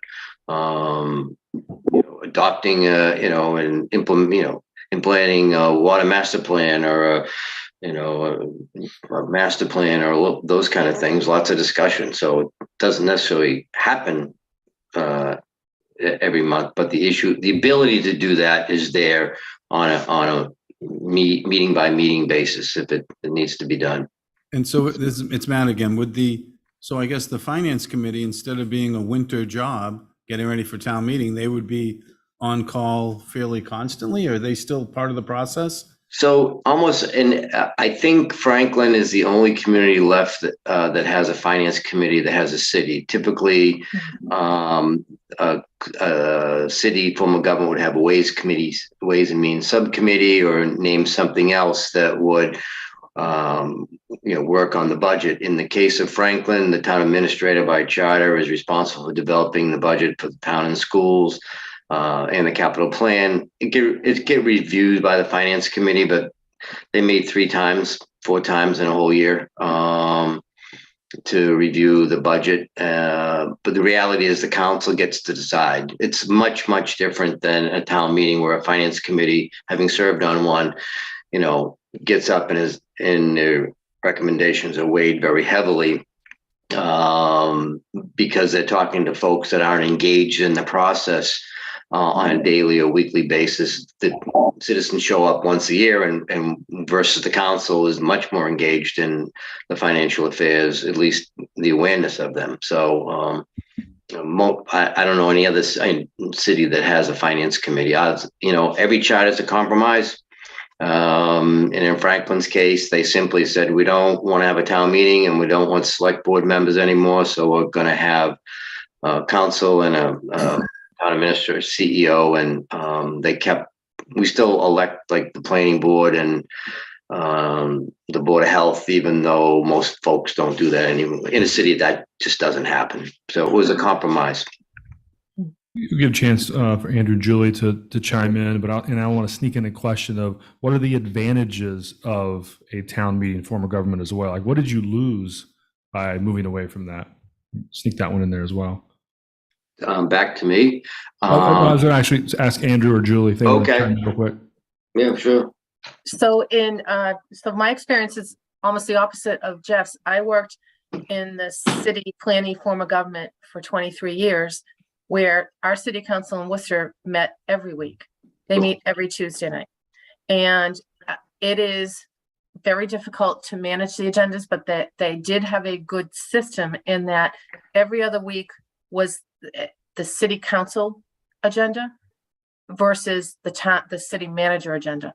So the city manager's agenda would be every other week, even though they're meeting weekly. So all the things that happened under the administration came under that agenda. All the citizens' requests and any of the city council requests related to they're asking for reports, they're asking for things, that went on a different agenda. Then when I went to Auburn, I experienced what Jeff had experienced in the first part of his career. Now in my latter part of the career, it was a challenge to adjust to having to have a town meeting twice a year, or a special town meeting if you needed to get something done. That was an adjustment for me, having come from a city where everything moved at a very rapid pace. And it was very difficult to manage the agenda. We within our own IT department, developed an amazing agenda management program where every department head could put into the agenda management program what they were going to put on the agenda, attach the item that they were going to talk about, and it would automatically populate. So it did help. It took several years to develop that system, but it did work very well. I think what I see, having worked in both forms of government, I see very similar to what Jeff said. The difference is you can be much more responsive and quick if you have a council that has more authority in it to make decisions at their meetings versus the town meeting having to go through the process of a town meeting. Even just to set up a special town meeting, as you all know, it's time consuming. You still can't be quick. And I'll tell you, one of the things where I see it could be challenging for communities that do have town meeting is when it comes time for economic development, which was the field that I came from. I was always in economic development. I was the chief development officer. At the same time, I was the assistant city manager, and I was the executive director of the Worcester Redevelopment Authority at the same time. So I wore 3 hats. And the difference is when economic development in Worcester could move quickly, and you can see the results. Worcester has really transformed over the last 20 years. It's incredible what they've done. And then in Auburn, when I got there, I had a company approach me maybe six months into my term there, and they wanted to have a TIF, a tax increment financing. They wanted us to consider that. And it happened to fall. I believe they came to talk to me right after the fall town meeting, which meant the next chance was an annual town meeting in May, or a special town meeting, which would have also been difficult to pull together. So you can't be as nimble. The business didn't want to wait. So they went to Worcester, which always bothered me that they went right back to the community I came from, because I was trying so hard to do economic development in Auburn. But I see that as one of the biggest challenges, is to be nimble and responsive quickly when you have to be. It is a lot more challenging. It's not that it can't be done. It's really a great form of government, the representative town meeting, but it is challenging in certain instances. Yeah, and I'll chime in on my Lowell experience.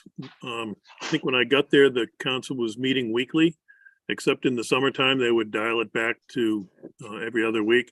It was a lot to manage. And so you would have a council meeting on Tuesday, and then we would meet on Wednesday or Thursday, or would spend Wednesday doing the follow-up from the Tuesday night meeting, would meet either late Wednesday or Thursday to start to plan the agenda for the next Tuesday. So it was a constant cycle. They ended up going to a less frequent schedule, but it is, in many respects, it's similar to a select board meeting in that you've got, as Jeff said, you've got liquor license things and sort of the routine issues, but it does give you the nimbleness to be able to react quickly for economic development or grant projects that may come up. You may have to have a second reading. Most communities with a city form of government have a second reading requirement. So you hold a meeting or you hold a hearing one night, and then 2 weeks later you hold your second reading, and then you can take action and take final action. So it does allow you to be very nimble and react very quickly. If you compare it to the way that we were able to react during COVID, when many of the restrictions on open meeting law and liquor licensing and common vic licenses and things like that, where we were able to allow outdoor seating and drinks to go and that kind of thing. It's sort of like that when you have a city form of government, that you can be nimble and you can change your regulations and your ordinances to meet the times. Just a quick follow-up. Worcester has 140,000 people. Lowell probably has 100,000. Franklin has 33,000 people. So we don't have the politics, or we don't have, the council is the council of the whole. Every meeting they have very few subcommittees. And just to follow up on what Julie said, I know it maybe doesn't affect Nantucket, but we used to give tax incremental financing, and I remember the last time I did it, we met the CEO and 3 weeks later the council voted for a TIF. Not 3 months, not 6 months, and we brought 180 jobs and a great manufacturing company to town with lots of taxes and jobs. And you can't do that in a town meeting, and that's just a simple example. Thank you. Thank you, John. Good evening, everyone. I just wanted to make the comment, two comments. First, I agree with Jeff that when you're looking at going from an open town meeting, let's say, to a town council form of government, that is a major, major, major charter revision. It is, it requires, there's one of two ways to do it. One would be the election of a charter commission at the annual town election, and those 9 members then sit down and they write the charter. It's submitted to the Attorney General for review. The Attorney General has to approve it. And once that happens, then it goes to obviously a townwide ballot question for adoption. One of the problems with that approach, however, is that there's no opportunity to have a back and forth dialogue, a debate at town meeting. I mean, there are public hearings, people can express their views, but it's an up or down vote at the ballot. So that's one way to do it. The other way to do it is what's known as a special act charter revision. And I know Nantucket has a tradition of doing charter amendments by special act. So you could potentially do it that way because it winds up being an act of the legislature. You would have to bring forth to the town meeting a proposed home rule petition that would have all the specifics of the charter amendment in place, and then it would go to the legislature. I would highly recommend, however, that if you go that route, you include in the special act, the home rule petition, a requirement that if it's adopted by the legislature, it then has to go to a town-wide ballot, because it's such a significant change in town government.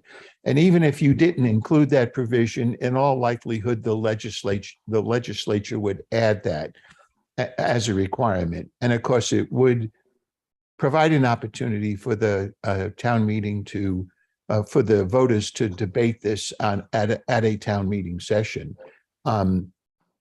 So those are basically the two options. I will note that there is a citizens warrant article this year that simply says to adopt a new charter to go to a town council form of government. That's not going to work. It's not, I wasn't consulted during town meeting office hours on that, but that's not a process you can follow to make a major change in your charter. The second observation I'd like to make very briefly, is that I think one of some might see it as an advantage, others might see it as a disadvantage. You have a 9-member council, let's say. Some of them are probably going to be elected by precincts and others at large elections. And you wind up with a very small group of people. They are elected, but it's a very small group of people, 9 individuals, who become the legislative body of the town. And that concentrates the politics in a much smaller group. And so you have to be careful that by creating a town council form of government, you don't wind up with a lot of political infighting that I think is partially human nature. And you really can't legislate against that. So that's just a caution that I've observed both in city council forms of government and in town council forms of government. Brooke? I'm curious if someone could weigh in on the benefits of representative town meeting versus open town meeting in terms of efficiency, constituent communication, like a broader community input through the representative, and how that all works. I don't know if I'm asking that clearly enough. And then also attendance, quorum issues, anything like that in a representative form. Julie, you want to go? Sure, I'll start. So as I mentioned, Auburn has a representative form of government. We have 120 town meeting members. We oftentimes struggle to get a quorum there, even though they're elected and they only have to really attend 2, maybe 3 meetings a year. Sometimes that is a challenge. The benefit, however, of that over an open town meeting, from what I see, is the communications aspect. So we know who those town meeting members are. We can, as a matter of fact, we hold pre-town meetings before every town meeting, and we invite the town meeting members. We send them emails. We can send them informational packages by email. We invite them to come to a meeting. We know who they are. And when they come to the meeting, they can ask questions about any of the articles before they actually get to town meeting and have to make a decision that evening. So I find that the communications with them is better. I've actually picked up the phone and called several of them because they've come to some of these pre-town meetings, they've asked questions, and then I can call them back and say, this is a question you raised the other day. And then I can also send the information to all the town meeting members in advance and say, this was raised the other day before you get to town meeting. I thought you might be interested in having this additional information. So I think that communication is key. We have a system, and I'm sure Nantucket has it also, a reverse 911 type system. It's Code Red. And we use our Code Red. We put in all of the town meeting members' phone numbers. We send out reminders the week before, reminders the day before, and then we wait until the meeting's supposed to start. And if we're short a quorum, we send out another reminder that we're short a quorum and we're waiting for a few more members to show up. And you can actually get on the phone. And it happened recently. We needed 3 more members and we needed 80. Well, actually, I take that back. We're still operating under the ability to have a reduced quorum at the town meeting under the special law for COVID, which will expire in March. So we actually only needed to have, we had set our quorum at 40. However, for that particular meeting, we decided that we were going to go and see if we could get as many members as possible anyway, because we had a couple of important items on there. So we actually had members, town meeting members, going out in the hall and calling their neighbors and calling other town meeting members to get there. And within 10 minutes, we had a quorum, we could get the meeting underway. So. And I'll add that when I was in Chelmsford, we had similar situations where we had 162 representatives, and you have essentially a captive audience of the people that you need to make your case to. So it is easier to get communication out to people. I was there, before the before social media and some of the current communication methods that we have now. So a lot of it was done by mail and done sort of old school.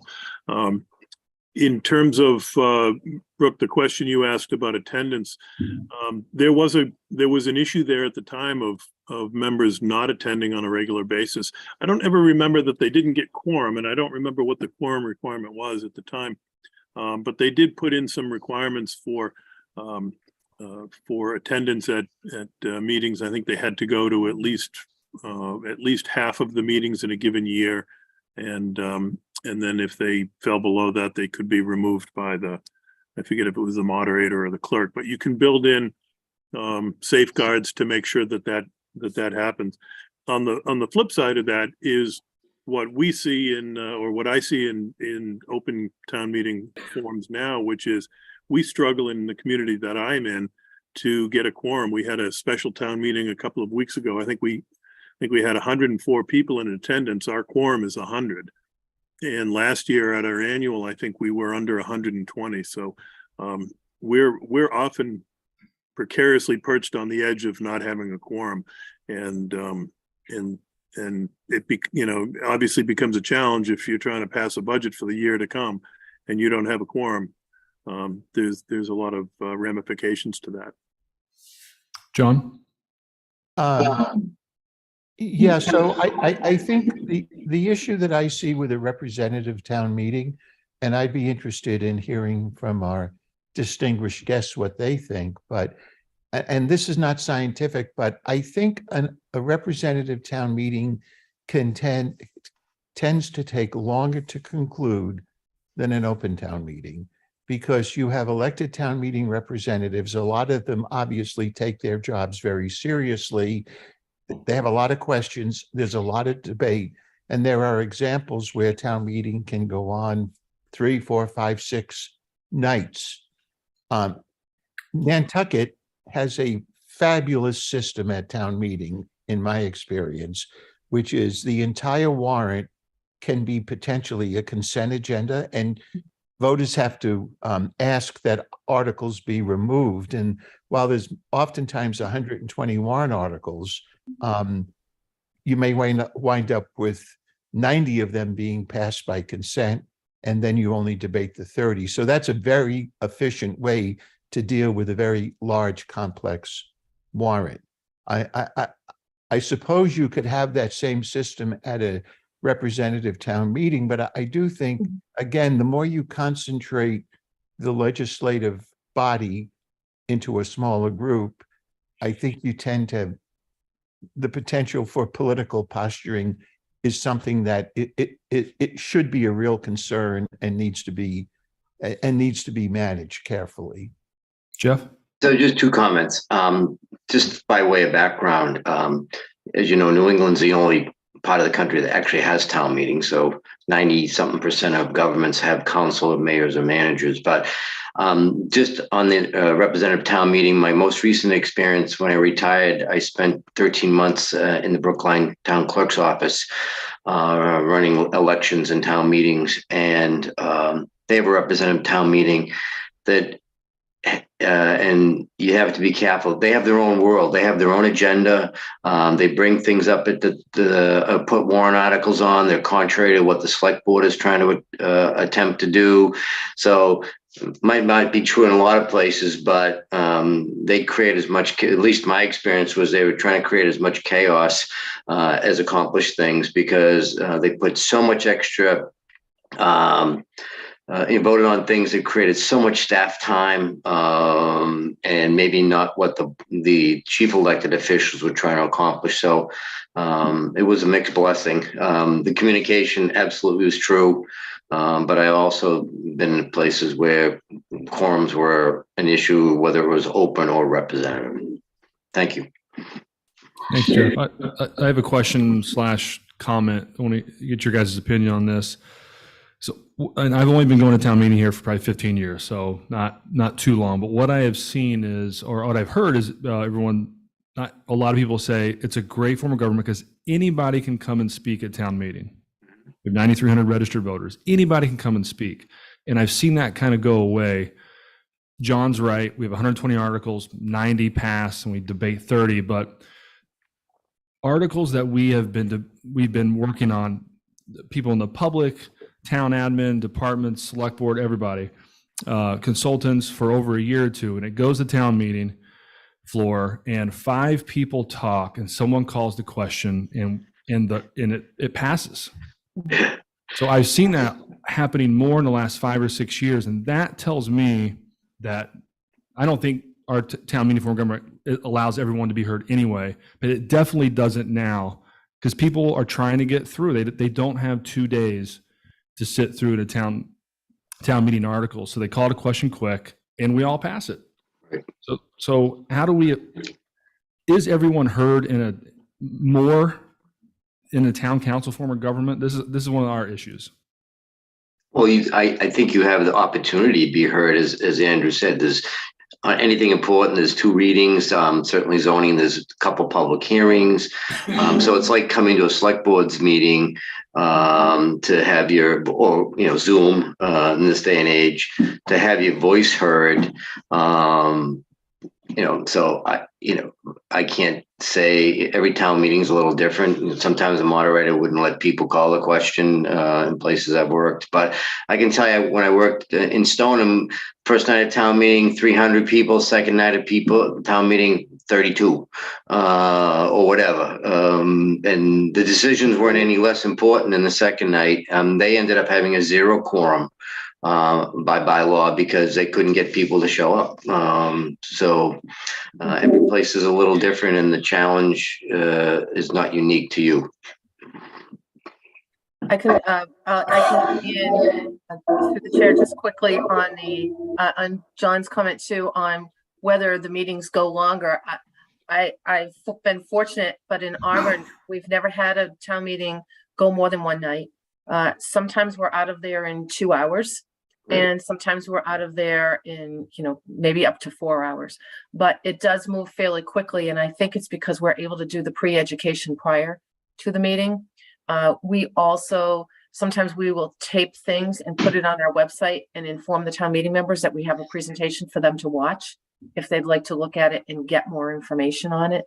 So that's another way that we've been able to communicate with them. But so I can't say in our town that it has made the meetings longer. It's actually, I believe, I've been told it's made them shorter. I also think just getting the electronic voting system that we had was an enormous help because every time we do have a lot of zoning articles, and it's a 2/3, and you have to, on many of them, count them.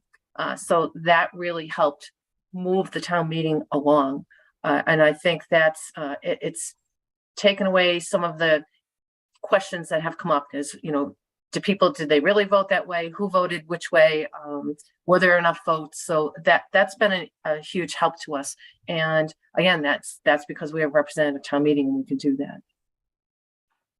And I'd just add that I think it depends really on the community. We had, as I mentioned, just over 100 people this year at our special town meeting. I think it lasted less than 40 minutes. And so out of 7,000 voters, yeah, they all had a chance to be heard, but 98% of them, 99% of them chose not to. So I don't think that's a very good representation of the community, and it's not that we're foreclosing people's right to be heard. I think we have to be cognizant of the way the way society is and how busy people are, and there's so many things pulling at our time that it's hard to, as Jeff said, it's hard to give a night or a couple of nights to a town meeting in order to do your civic duty. It's just physically not possible for a lot of people. Yeah, here's a question for you all. One of my pet peeves is when people pack the hall, pack town meeting for their they pack the town meeting for their one topic, they vote their self-interest, and then they all walk out. Yeah. Does that still happen in these other forms of government? Is it still, the various interest group walk in, vote themselves, and walk out? Does that still happen? Doesn't happen in a town council form of government, my experience, because ultimately the town council, the 9, 11, 13, whatever number of councils you happen to have are the legislative body. So they can still show up, but they don't have a vote. So that's the big difference. And, where I work, the council, I give them credit. They were there. We have to do what's right for the entire community. I must have heard that 100 times. And that some people walked away, didn't get their way. I mean, and we'd have a zoning article and, there'd be 3 homes left in an area that was 100% industrial. And the council said, well, we got to make it all industrial. And the 3 people would complain. In a town meeting, you need 2 people to show up and give you a sad story and Mrs. Jones, we can't do that. So you control your own destiny a little more in a council form of government if you have good folks involved. We only have all at large. We don't have precinct folks, which I had in Cambridge, and I never liked the precinct method because it was neighborhood against neighborhood, whereas the at-large, everybody votes for as a group. So I'm not a favor of it, the at-large council form of government. Franklin originally had that and abandoned it to voting everybody from the entire community. Question for our panel. I'm sure the answer is it depends.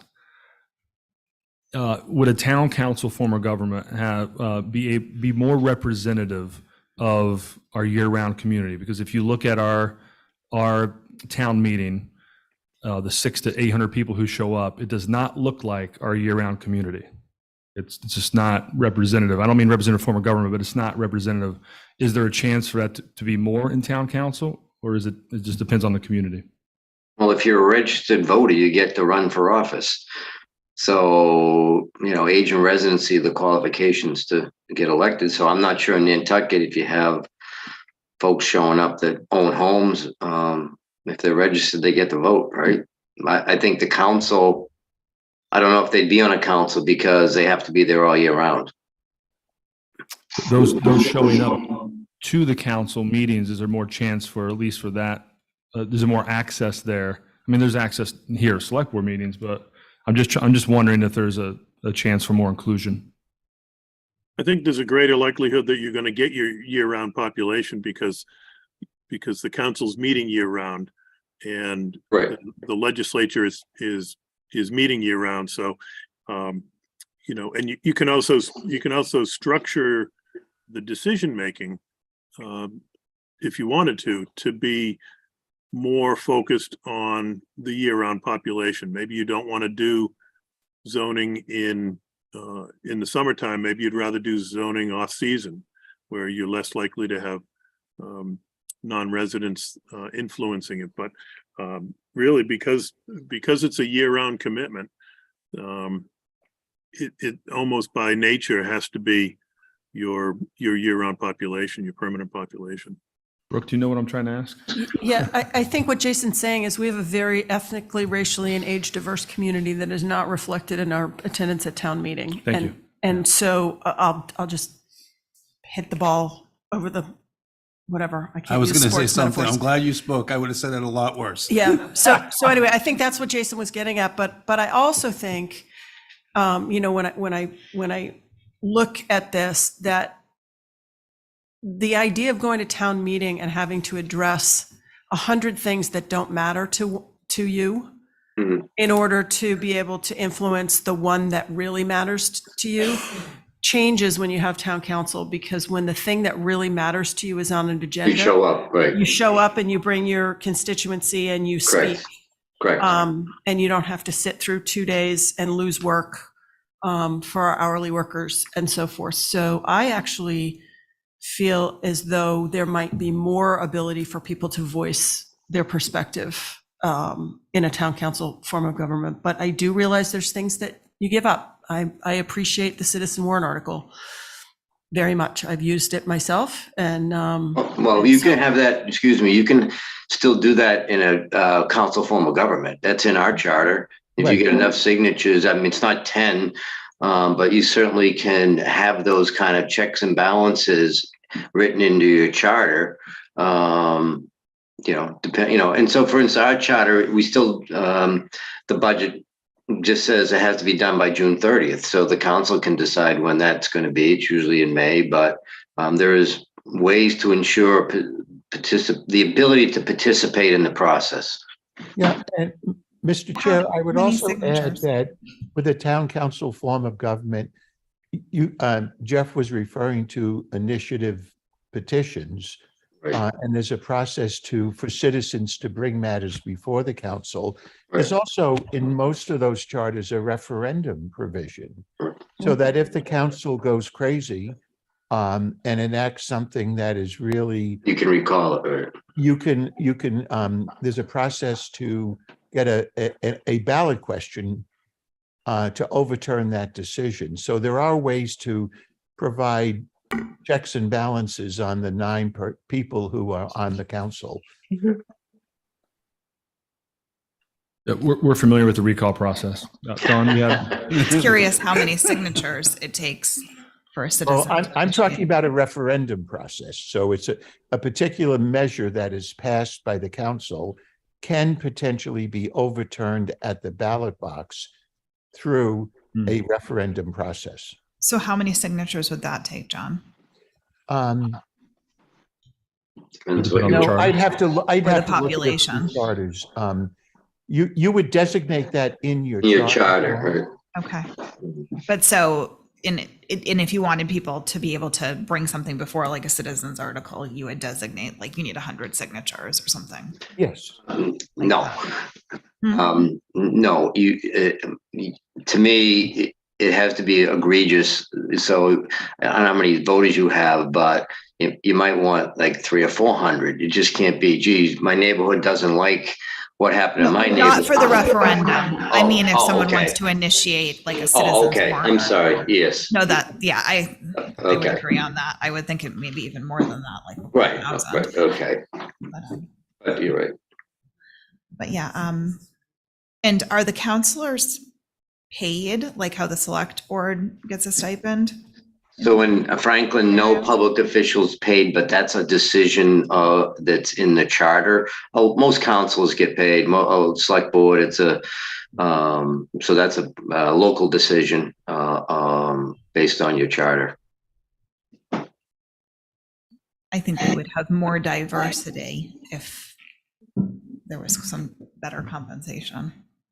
Well, I can tell you that having been an elected official, it costs a lot of money just to be an elected official. So getting an hour, a couple thousand or whatever, 3,000, or I don't know what they pay or if they pay in the other towns, but it certainly wouldn't hurt. It's a lot of work. So Any other questions, comments? Mr. Chairman, if I could, I think sticking with the diversity question, I think there are ways to, or potential ways to address that through the manner by which counselors are chosen. Often in cities, you have ward counselors and then you have at-large counselors. And depending on where you have concentrations, if you have concentrations of particular ethnic groups, you can address the participation and the diversity issue through a combination of ward counselors, we'll call them ward counselors or district counselors, and at-large counselors. When I was in Lowell, the city was all at-large, so almost all of the counselors came from a couple of neighborhoods. In that case, it became a Department of Justice issue, and the city recently converted to a combination of it expanded and it converted to a combination of ward counselors and at-large counselors. So there is a way to address diversity if there are concentrations in particular areas of the community, or even if you just want to do it geographically.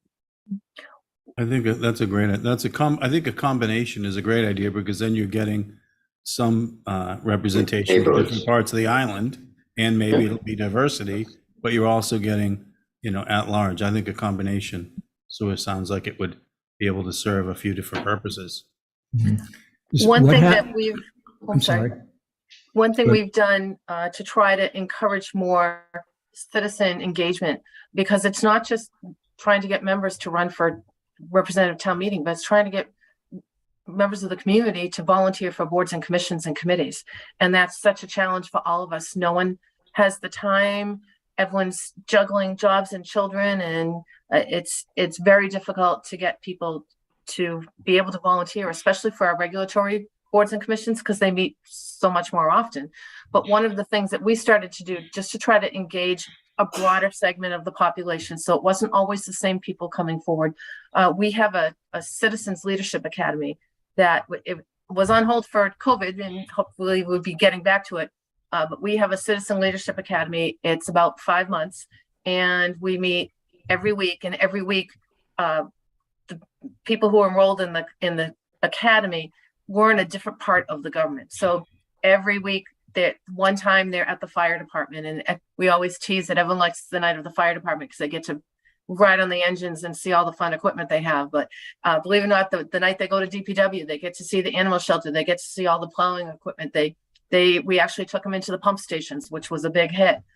We brought them up to the golf course. So every week we did something to show them how our government works, what each department is responsible for. They got to meet the employees. They got to meet everybody who's involved in government. They got to meet myself and the assistant town manager and the town accountant.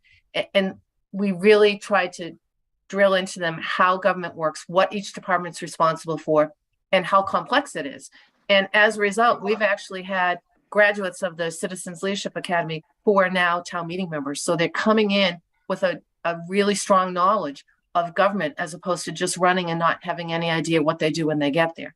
They had this class, and they're almost trained to be in government. And we're also hoping that it helps to encourage people to run for the select board. And as you said, there's a segment of the population that we know live in Auburn who aren't engaged in politics, and they're not engaged in any of the volunteer things. So I think that's a good way to start building and developing your future, whether it's select board members or council members. I think it's a nice way to start to engage the community. We actually talked a little bit about trying to do something like this at the high school level, even just trying to get some of the younger population more engaged in municipal government, understanding what it's about. And hopefully when they graduate from college, or if they don't go, they stay in the town, they become active and involved, and they do it with a background on what's going on, as opposed to walking in cold to some of these situations. Thank you. Those are all great ideas. One question. In a district council system, what happens in a given election if you don't have a candidate running in that district? I never saw it. Yeah, me either. Yeah. Somebody would end up winning by write-in. Right. So you'd Yeah, have I've somebody never seen elected that. with 9 votes. Because I was just saying, if we have 9 candidates, you're going to have a significant number of candidates for these positions. You would need more significant than we often see running for election in this island. Well, one of the things is, you when you have a council, some are 2 years, some are 4 years, some communities have decided to stagger 3, 3, and 3 if you had 9. So, when you go through a charter or a special act, the term, the length, and how that all works has to be an item of discussion that's going to serve your citizens the best. So, the traditional one is everybody is elected in November for 2 or 4 years, but I have seen recently a couple of communities vote every year in the spring 3, 3, and 3. So all items up was when you go through the process, there's an awful lot to figure out. Thank you. That was a good question, because we could write in Mattick and Millie. Who knows who would get elected in that situation. Well, thank you, everyone. This has been really helpful. This is going to be a big discussion here in the next 6 months, 2 years. So we really appreciate it. Thank you for everything that you do for the FOR and for being here tonight. And thanks for sitting through that first part. Happy holidays. My pleasure. Yeah, Thank you my very much. pleasure. Thank you. Bye-bye. Bye.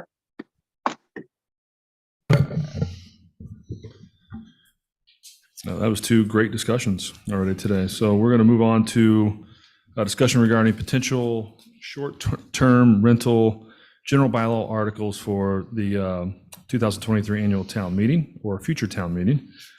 And this was, we talked about putting this on a couple of weeks ago before we all talked last week about moving it to, or at least a short-term rental group, moving it to the spring to give them more time, not to put the pressure on, so it's done well.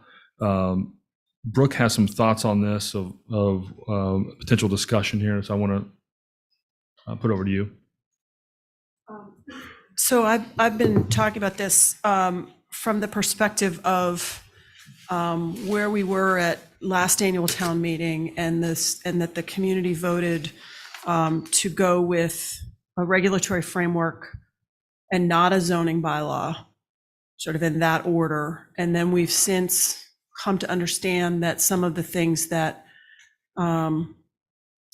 many of us thought would be able to be done under the framework of Article 39 can't be done.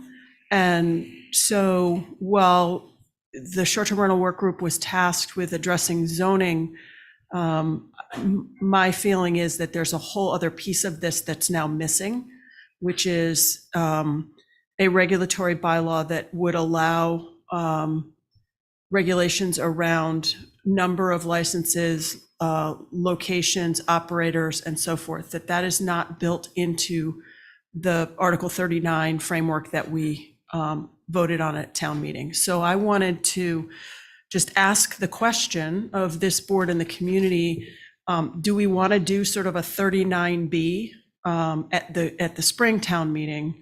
And then that's sort of a rough outline, a framework that gives the authority to build out those regulations in concert with zoning bylaw, and have those 2 processes work parallel between Springtown meeting and a special for zoning in the fall. And I just wanted to ask the board what they thought about that. And I also don't want to undermine the work of the short-term rental work group either, but there is some lack of clarity about what their purview is. There are folks who believe it's just zoning. And if that's the case, and that's the sense, we need to clarify whether their work includes general bylaw and regulations beyond what is available to them in Article 39. So available to us. Dawn? I thought they were going to be weighing in on everything. Because, I mean, just right off the bat, the suggestion that alarms me the most is a limitation on licenses, which I understand the thought process behind that, but I think that needs to be really, really well vetted, because people's situations are constantly changing. Like, I mean, I'll use an example that I have a friend who has had a year-round apartment, for accessory apartment for many years. It's always been a year-round tenant. The tenant just decided to move off island. So, and so she rented it out for the summer this one time, and then has moved in another year-round tenant. But it was a fast process, and to kind of like fix the place up and get by, she had to do that. She's a single person. And then there's so many other situations that are like that, where it's like to put somebody in a situation where they might not be able to have that ability, just that kind of thing worries me, and making these licenses become kind of a commodity where, oh, my house has a rental license, now it's more valuable than your house is. I think that those kind of discussions need to be had as part of the whole picture. So just to clarify, Don, I'm not suggesting that we're putting forth an article that has any specifics in it. I'm saying putting forth an article that gives the authority to create regulations, and then having this robust conversation about how it all should be married together. Or at the very least, having the same sort of setup at a special town meeting, where that they have to be done together, that the goal is to have them done together, not because again, an open codification of short-term rentals, when the expectation is that any kind of controls we want to have it are going to be done under the regulatory bylaw without a regulatory bylaw in place, puts us at risk. We're basically having the same conversation we had at last town meeting. So I'm just trying to get ahead of the curve on the discussion of that, of laying the groundwork for being able to have all the tools in the toolbox for the community as the short-term rental work group moves forward in their process. So. Yeah, I'll comment. I wouldn't have thought, I wouldn't have seen a need for that, a week ago or 2 weeks ago. I would have, seeing that there's two different articles, and I don't even know what either of them do, but there's two different citizen articles, I think, that are probably contradictory. I haven't read them. Sort of leads me to think we should at least look at it. I would like to think that, my understanding for the short-term rental work group is that had broad parameters. It was not just zoning. I do think some of what is being sort of said is individual self-interest. I think some of it is, I don't know, that isn't what it's sort of, depending who's saying it, when they say it, you can kind of, piece it together if you know them well enough. And so I think that's, I think there's anyway, I think there may be some urgency to it that I didn't think there was a week or two ago. So, but my other point is, what I don't want to have is another thing that's put on the plate of the select board or town staff, that we have to make these determinations and decisions, with less than full information at the last minute, and all the things that happen to us. I think, this has to be, and being pressured one way or the other constantly. I think we have to think through what are the unintended consequences if it's vested in the select board and is easy to change. If it's easy to change and it's vested here, then we have to think through, is that really a good way to do it? So. No.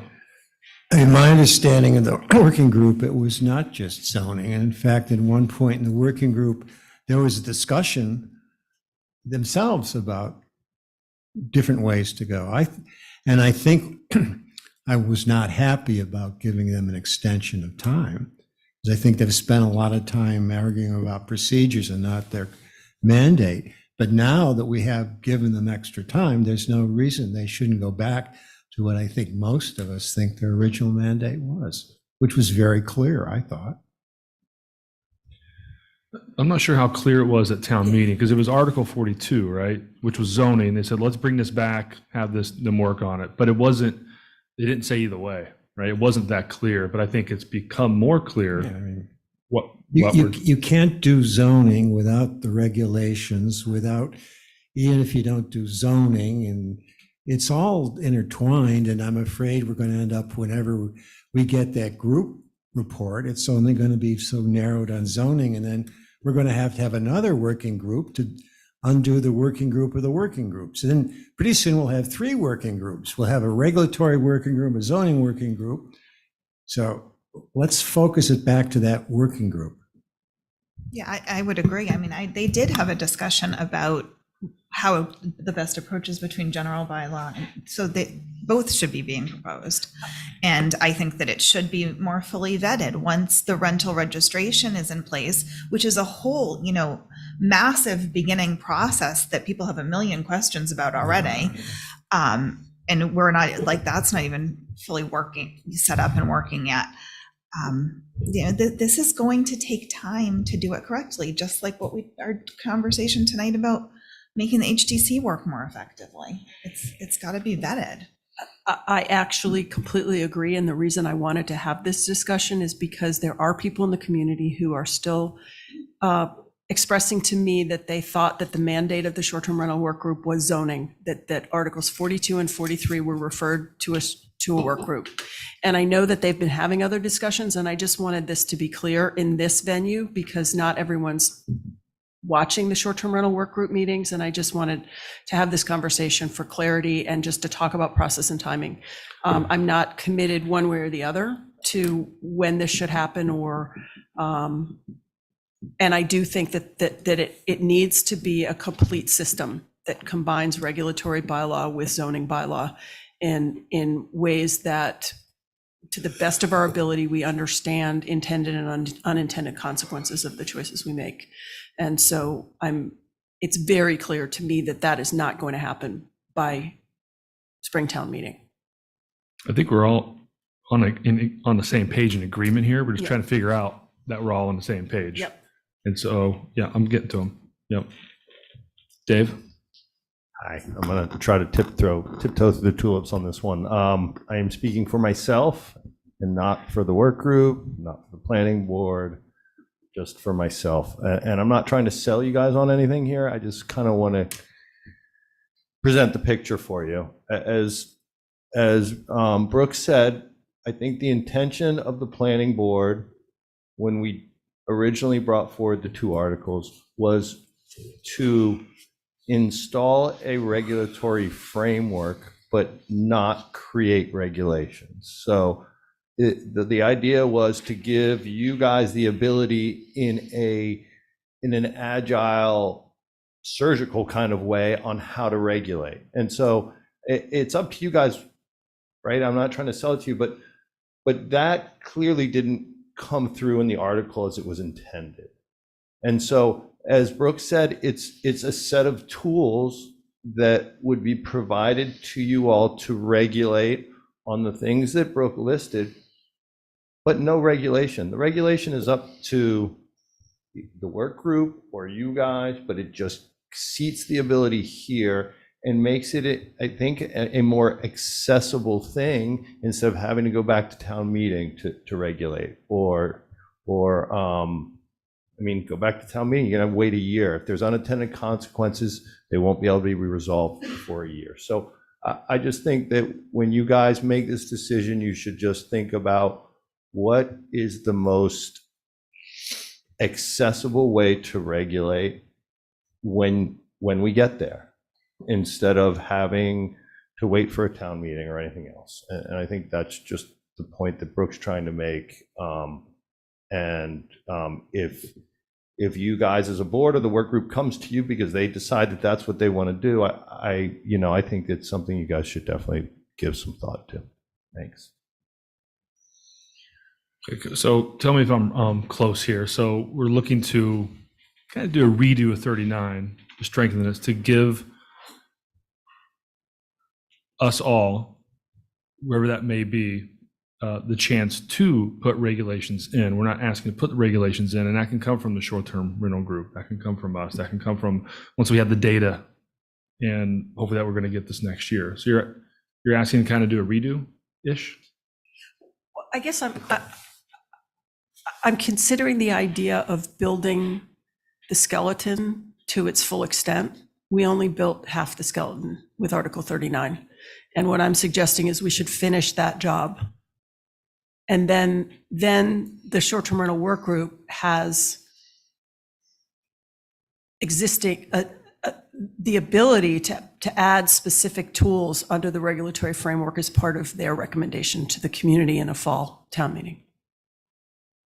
So that's just my thought process. I definitely don't want to undermine their work either, and I'm very cognizant of the potential for it to appear that way. So I just want to make sure.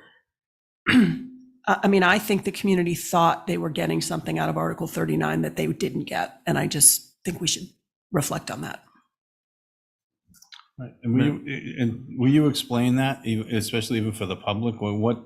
Because wasn't there some thought that we didn't need zoning at all? Everything could be regulated, and you're saying that that isn't the case? Not under Article 39 and the authority. And town, Mr. Giorgio certainly can clarify. I've asked him this question. He's responded to me. This was also part of a discussion at a short-term rental work group meeting. And I just thought, for clarity for the community, I want people to understand that for many folks, powers that they thought were invested in Article 39 are not there. Authorities, they were not included in that article. And I just want everyone to know that, and for us to determine whether we want to, whether that was a mistake, whether we want to fix it, or whether we want to wait for zoning and for the whole package. John, do you want to weigh in? Yes, thank you, Mr. Chair. So the issue here is that the short-term rental law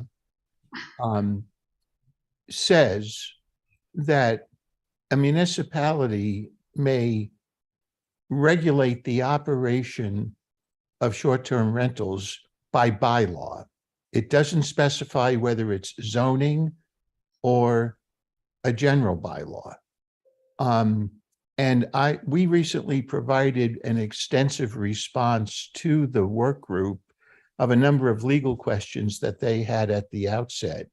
And in that document, we explain the pros and cons of zoning and general, and some of the issues that are going to come up, like grandfathering, et cetera. And so the fundamental question that has to be answered is not whether you want to regulate the operation of short-term rentals, because I think that's obvious, but do you want to do it through a zoning bylaw or a general bylaw? Now, very early on in this process, before town meeting last year, I know there were discussions at the planning board and at the select board level where I indicated that the primary purpose of Article 39 was to set up the registration program.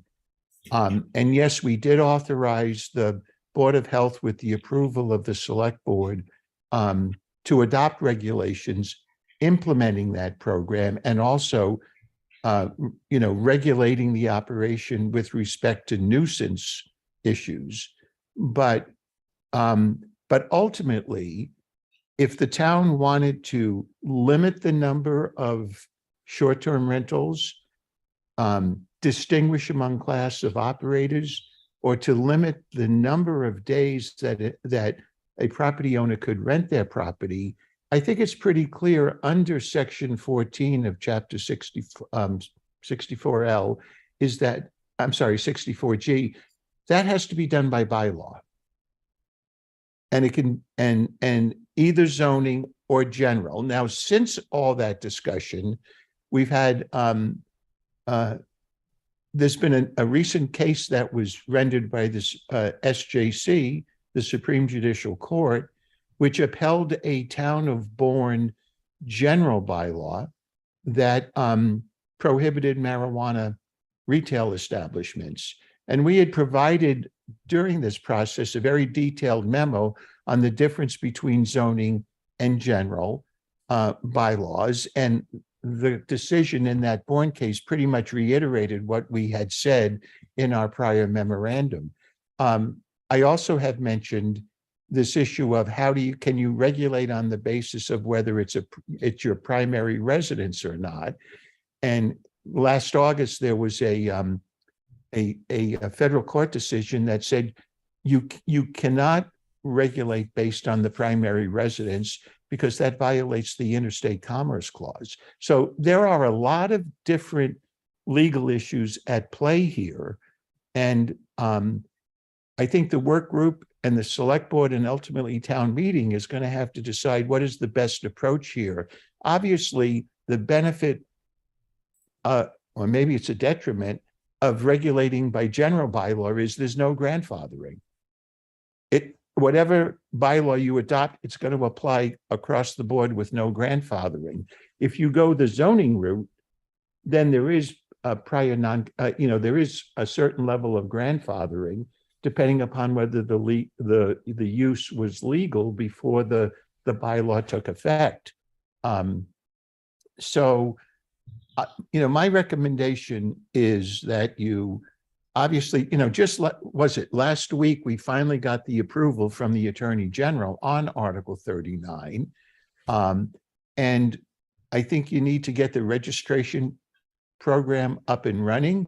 You're going to get a lot of information, as we've indicated in the past, about where these rentals are, what is the class of ownership, where the application is going to require all that kind of information. And then you do a data analysis and decide, okay, based upon this information, we need to proceed with further regulation through a bylaw. Now, I understand what Brooke is saying. I think you could have a further bylaw that builds the skeleton, if you will, of the regulation of the operation and leaving details to, further regulations by the Board of Health or the Select Board. But ultimately, if you want to limit, again, the number of days, the class of operators, and the number of units, that's going to have to start with a bylaw amendment in order to avoid a legal challenge. John, can I ask you to speak about the portion of the Bourne decision that involved the fact that they had not addressed marijuana dispensaries in their zoning bylaw, and that being pertinent to the decision that the regulatory bylaw superseded? Yes, that's critical, Brooke. That was a critical part of the court's analysis in the Bourne decision. Again, though, our memo that we provided, I believe it was last spring, went through a whole series of cases in Massachusetts talking about when you can regulate by zoning and when you can regulate by a general bylaw. And in that memo, you'll see that it's critical whether or not the town has ever regulated short-term rentals in the zoning bylaw, because if you have, then chances are you're not going to be able to regulate it through a general bylaw. And that's exactly what the Supreme Court confirmed in the Bourne decision. So in Nantucket, the building commissioner has taken the position that short-term rentals are an allowed accessory use, and the Zoning Board of Appeals has upheld his analysis.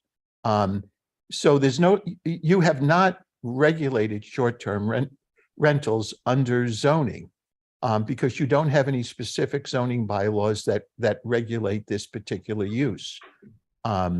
So I would think that on that essential element of the Bourne test, the town could regulate through a general bylaw the operation, not the use, but the operation of short-term rentals, if I'm making any sense at all. Totally. Jason, can I just ask one more clarification? Would the content of Article 42 been considered regulating under that description that you're describing? Is granting permission the equivalent of regulating? In other words, if Article 42 had passed, would we then be hamstrung with the general bylaw situation? So Article 42 was a zoning bylaw amendment that was proposed. Correct, to permit the operation of short-term rentals in residential. And I'm sorry if I'm mixing up the numbers, but that was the planning board Yep. zoning article that.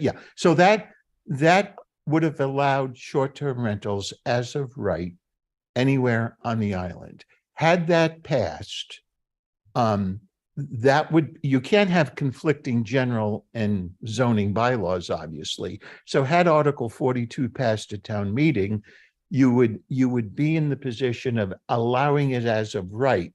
However, and I apologize because this gets very complicated. You could, although the use would be allowed as of right, you could still potentially under the statute regulate the operation. Now, the question would come up is because you have now a zoning bylaw regulating the use, can you then enact a general bylaw? And that gets to the essence of the Bourne decision. I think you're in a good situation now because you don't have that previous issue about regulating by zoning. And so you really have a clean slate. You can decide, do we want to do this as a use regulation under zoning, or do we want to regulate the operation under a general bylaw? Right.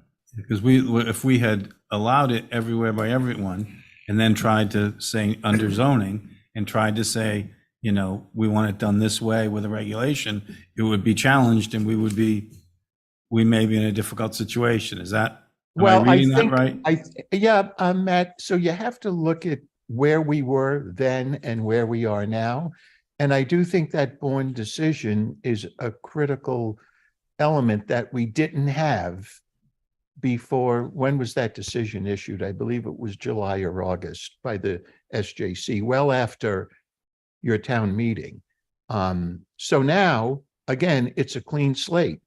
And I think you could go, I want to see specific proposals that come out of the work group and are vetted in the community, so to determine whether or not we can actually implement what the proposal is based upon the Bourne decision, the Fifth Circuit decision, and the language contained in the statute regulating short-term rentals. But I think you're in a good spot now. You have your regulatory framework approved in Article 39 that is creating the registry. And the other advantage of putting off any zoning or general bylaws until, let's say, a fall town meeting is that's going to give you more time to collect the data for the 2023 season, which hopefully will inform your decision about how you want to regulate the operation through a future bylaw. Dave? Thank you. Through you, I guess, maybe to John, but I think that Matt is under the impression that it's one or the other, when in reality, it's both. And they need to have a thread of connection from zoning to the bylaw. No, I completely understand that. Okay, 100%. okay, yeah. What I'm saying though is if we do one, if we do one without the other, we do one thing, we could be making a huge mistake. And so a lot of people were arguing that last year and being told, no, nothing really to worry about. I think we could have put ourselves in a really difficult situation. I'm glad we acted the way we did. I agree, but I don't think codifying through zoning is the same as regulating through zoning. Right. I'm not. Yeah. Yeah. So I just want to make sure, and then it's just a matter of having tools available, I think, is the way to look at it. Thanks. So back to the original suggestion, what do you feel now? Dawn? Seems like we all said the same thing, that they need to go together and the work needs to be done to tie it all together. I think Matt's point, there are citizen warrant articles that may solve this on the zoning side, absent the regulatory side at Springtown meeting. So if they pass, right? I mean, the odds are not there, but it's a risk. So I guess, is there a way for us to propose a bare bones regulatory that we don't, I don't know about process at town meeting, that you would withdraw if the others fail, if the zoning articles fail, so that we have it on the warrant in the event that a broad codification of short-term rentals proposed by a citizen passes? Or do we just advocate to town meeting that they hold their powder until the short-term rental work groups and cross our, I mean, it's a 2/3 threshold, so it's a high bar to pass, but my worry is we get one without the other. There's a risk of that, so. I hate to be reactive to citizens warrant articles that have a really high threshold of passing with meeting 2/3. And I mean, I don't mind having this to be a continued placeholder until January and we can think about it more, but I'm not really comfortable with the idea of some kind of framework that gives us this board a broad authority to enact regulations as 5 people. That really like something like a limitation on the number of licenses, or, different areas where they're not allowed, or, there's so many things that I actually think really do need to be discussed by the whole community. So I would need to know what it would look like and what the real power would be that would be vested in a select board that could have like a 3-2 vote, and it changes like lives for a lot of people and like significant financial implications.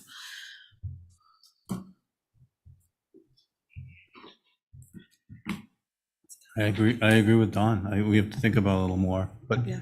Oh, I'm not suggesting. No, I know you're not, but I'm just saying, I think we have to think about it a little more. And, I've talked to, for 2 years now, to all sides of this, and I kept coming out with, in some form of grandfathering, but people didn't want to do that either. But I just want, I'm very concerned when I read about other communities that have just let it happen everywhere. I'm very concerned about what will happen to areas that are now year-round whaler neighborhoods. We won't have any left unless we subsidize them. And, that's happening in some of the Hudson Valley some of the Hudson Valley towns. And I think it's with people coming up from New York and short-term rentals and the whole bit, I just think we're going to have to do something. And I don't know what it is, and I hope that we find it. So we can bring this back? Yes. Great. Nope. Anything else, Malcolm? You want? No, it's all been said. Okay. Thank you. Another good discussion. It's a topic that it's all been said by someone on the island at some point. Okay, town manager's report. So in your packet is outline number 3 for potential board-sponsored 2023 annual town meeting warrant articles. There's not too much that's changed since you last discussed this on, I believe, October 26th. I tried to highlight some items. So at your last meeting, you agreed to sponsor the CPC article, so I've added that. You'll see under zoning bylaw and general bylaw amendments, short-term rental zoning TBD. So I think we just kind of talked about that. It's also under the general bylaw. The micro mobility devices on multi-use paths.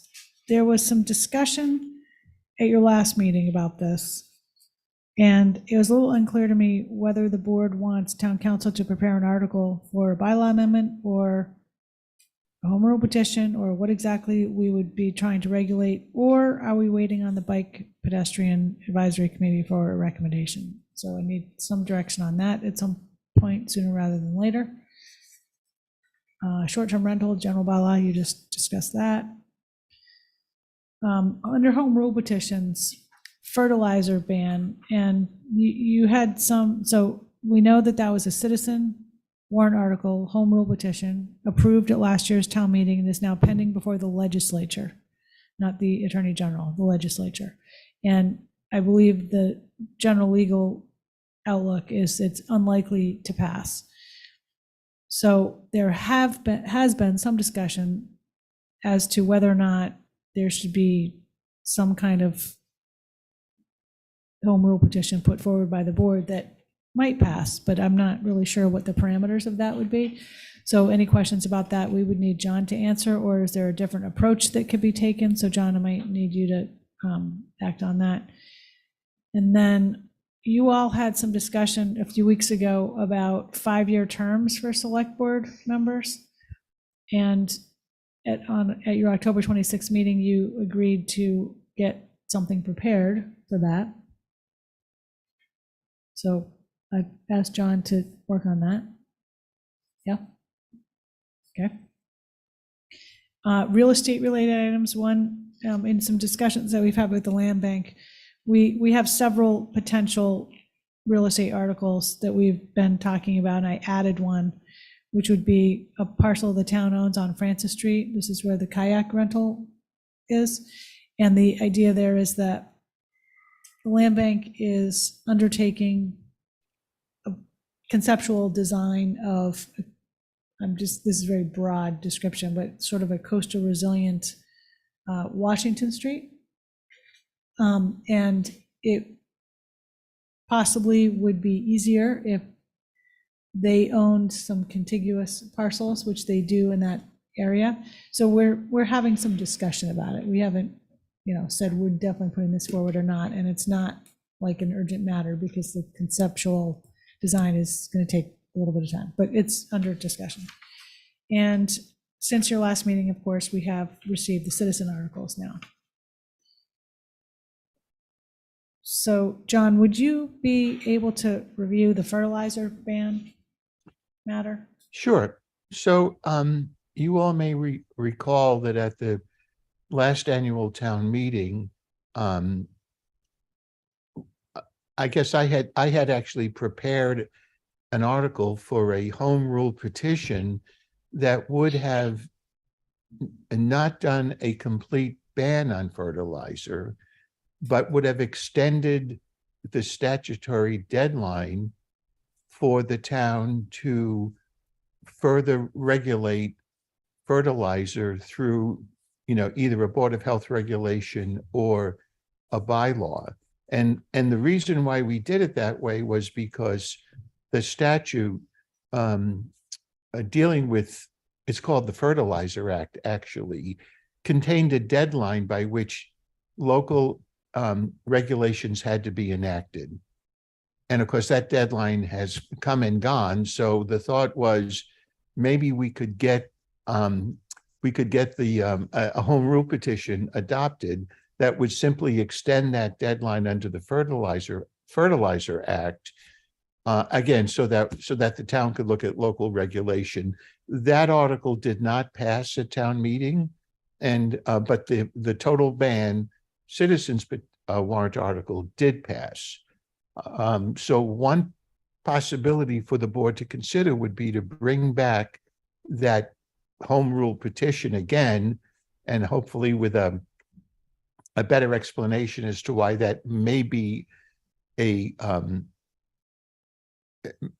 may have a better chance of passing at the legislature than a total ban. Now, I will say that the town of Orleans, at a recent town meeting, had quite a spirited debate, and they passed by just a few votes a home rule petition that is similar to the one that Nantucket passed.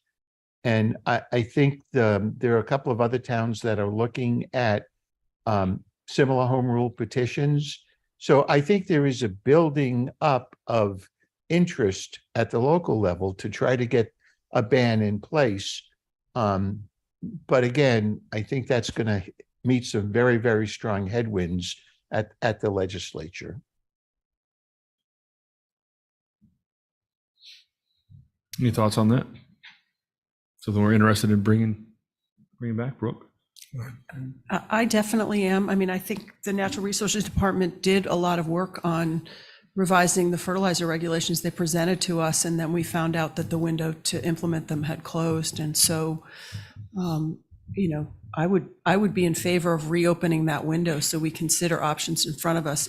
If you know, the housing bank bill is any indication of local new initiatives at the local level taking years to get through the Massachusetts legislature with a lot of lobbying resistance, I think opening our window to further regulate if we're not going to get that ban through the legislature is a really important thing for us to do. Absolutely. I agree. I've always been a little bit concerned about total ban for a lot of reasons. When I was on the Board of Health, we initiated the initial regulation, and I think we should go back again. Dawn, you were saying yes? Yeah. Yep. Matt, anything? Okay. All right, so I think there's 4 of us who think it's worth bringing back. So you already have that article, Mr. Chairman. Yeah, okay. It was on the warrant in 2022, and it would just be a matter of resurrecting that and putting it on the warrant for this year. So John, to be clear, when you say we had an article, it was a motion to the citizen petition, right? No. It was a separate. You know what? Maybe it was, Libby, the finance committee made a motion, but the text of the home rule petition was included in that motion. So we'll make it into an article. Yep. Yeah, so it'd be very simple to make that into a standalone article. Okay. So I'm going to add that. And what are the thoughts about the micro mobility devices? And John, do you want to give a little bit of a review of what towns can and can't do with respect to regulating these things on multi-use paths? And we do have a citizen article that's been submitted that I don't know if, I don't think legal review has been undertaken on it yet, but that seems to be attempting to regulate these things on bike paths and directing them more towards using the road. Right. So, Libby, I believe the issue here is if the town wanted, for example, to prohibit these devices on public ways, I think there would be a preemption issue, and that would, at a minimum, require a home rule petition. But if you're talking about multi-use paths, there may be an opportunity to develop a bylaw to that effect. But I guess my question is, I'm not sure what this regulation would look like. What is it that the board wants to do here? Prohibit them altogether on multi-use paths, or to have some other level of regulation? So I apologize. I just haven't been privy to those prior discussions. Dawn? I mean, this is a really difficult one because it's the our bike paths are not incredibly wide, and there is a bit of a safety issue, but it's more speed related. And I'm not interested in banning any of these things because one of our biggest goals has been to get away from single occupancy vehicle, and taking away the alternatives, it would be really contrary to that. I think the only thing that we could probably consider would be a speed limit, but then I worry about a whole bunch of speed limit signs on the bike paths too. So I think it's something that really needs a lot of thought. I don't know if any other communities have done anything. I mean, we have narrow roads and narrow bike paths compared to other places.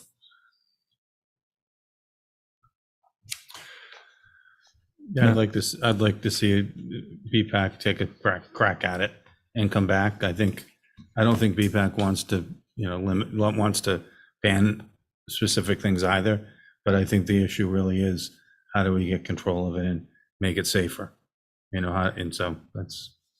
I think what we would like to see, what I would like to see, and others I've talked to, is to educate and do spot enforcing, and then we could decide on if we need to put speed limit signs. Nobody wants more signs on Nantucket, but They are a great use to get people from A to B, and but there is a speed issue. And I see it all the time, and I can tell you just from being from commuting and training on a bicycle, cars do not like you to be on the road, even if there's no sidewalk, even if there's no multi-use path. Cars do not want in your way.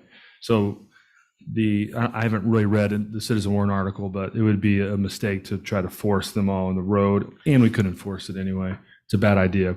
We do have 33, 34 miles of bike paths, which is a lot for a community of our size. So we need people there. It's an education thing. I don't know if that is the town meeting warrant article worthy for education and spot enforcing. It's just my thoughts. So I guess my question for town council would be, if we want to do some spot enforcing, we have to have regulations to enforce. So, Correct. yeah, so we have to put something in place. I too don't want them on the road. Remember the days when all the mopeds were on the road and you had to go around them all the time, and bikes, and we've come a long way, and I see some scary behavior. But I also want to note that I've seen some young people on those bikes, the fat tire bikes, who've stopped at the stop signs, waited for cars. And so somebody is educating their kids to ride them properly and safely in the community. And I think we can do that. But I also think we have to have regulations so that there can be consequences for those who are not being safe on the bike paths. The only other thing I would add is going back to greater enforcement of wearing helmets, particularly on the motorized ones. But the kids have really just stopped wearing them at all. When we looked A lot into of them. when we looked into that BPAC, we had, I think, Kevin Marshall and lots of people coming from the police. Matt, remember that? And it was like, look, it's a $5 or $10 fee. It's the most that they could charge. That's assuming that you had the manpower to people power to even enforce it. So there were some issues there. But John, a question: do we need an article to be able to put regulations in? Can we regulate without a town meeting article for speed limits or whatever we? No, yes, I understand the question, Jason, and I think the question is, could the select board enact these limitations as a traffic regulation, which, traffic and parking can be regulated either by a bylaw or by regulations adopted by the select board. And so I guess the question, and I'd have to look at this further, is whether or not we could use that authority under the traffic and parking statute to, because multi-use bike paths are really a public way in many respects. And so the question is, I'd have to look at that. I don't want to just blather on here because I'm not certain of the answer to that question. Okay, we can look more into it because I can. Yep. Matt, we all know when we bring up bicycles at town meeting, everybody's got a story, and it's very anti-bicycle. It is. And so I would want to try to avoid bringing anything up at town meeting, bicycle-wise, unless we have to. Yeah. It really is. I don't know where it comes out. Everybody's just frustrated with bikes, right? It's like being in your car, complaining about traffic, and you're part of traffic. Like it's that kind of sentiment. Okay. More information. Yeah, more information. Come back It's to that not my one. car that's the problem. It's all the other cars. Yeah, it's everybody else. Libby, was there anything else on that list?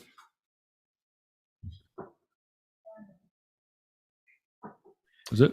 Okay. Mr. Chair, I'm going to have a draft of a bylaw regulating street musicians. And I hope to have that by the 1st of December. So there'll be an actual bylaw coming to you for consideration. Okay. Thank you. Moving on to committee reports or select board comments. Brooke? I'd like to announce that the Affordable Housing Trust has voted to create an award in memory of Dr. Howard Dickler. It's a housing advocacy award, and the details will be forthcoming in the public space. But Dr. Dickler was a regular attendee at all Affordable Housing Trust meetings. He was a relentless advocate for the effort. He served on the Neighborhood First Advisory Committee, and he was my mentor in a lot of ways. And I am really happy that we're going to honor him in this way. And what will happen is nominations will be taken from the public, and then a winner will be announced, hopefully around town meeting time, so that it gets a lot of attention, we hope.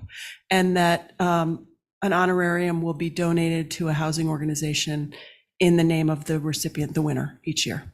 So That is great. I've not heard that. yeah, We just did wonderful. Wonderful. Yeah. Any other comments, committee reports?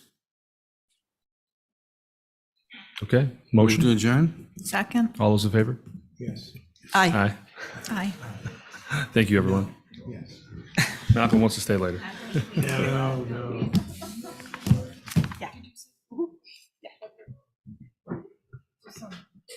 Just someone in the community. Yeah. Yeah. So sort of the housing people do a housing hero award at their big conference. So that's where the idea came from.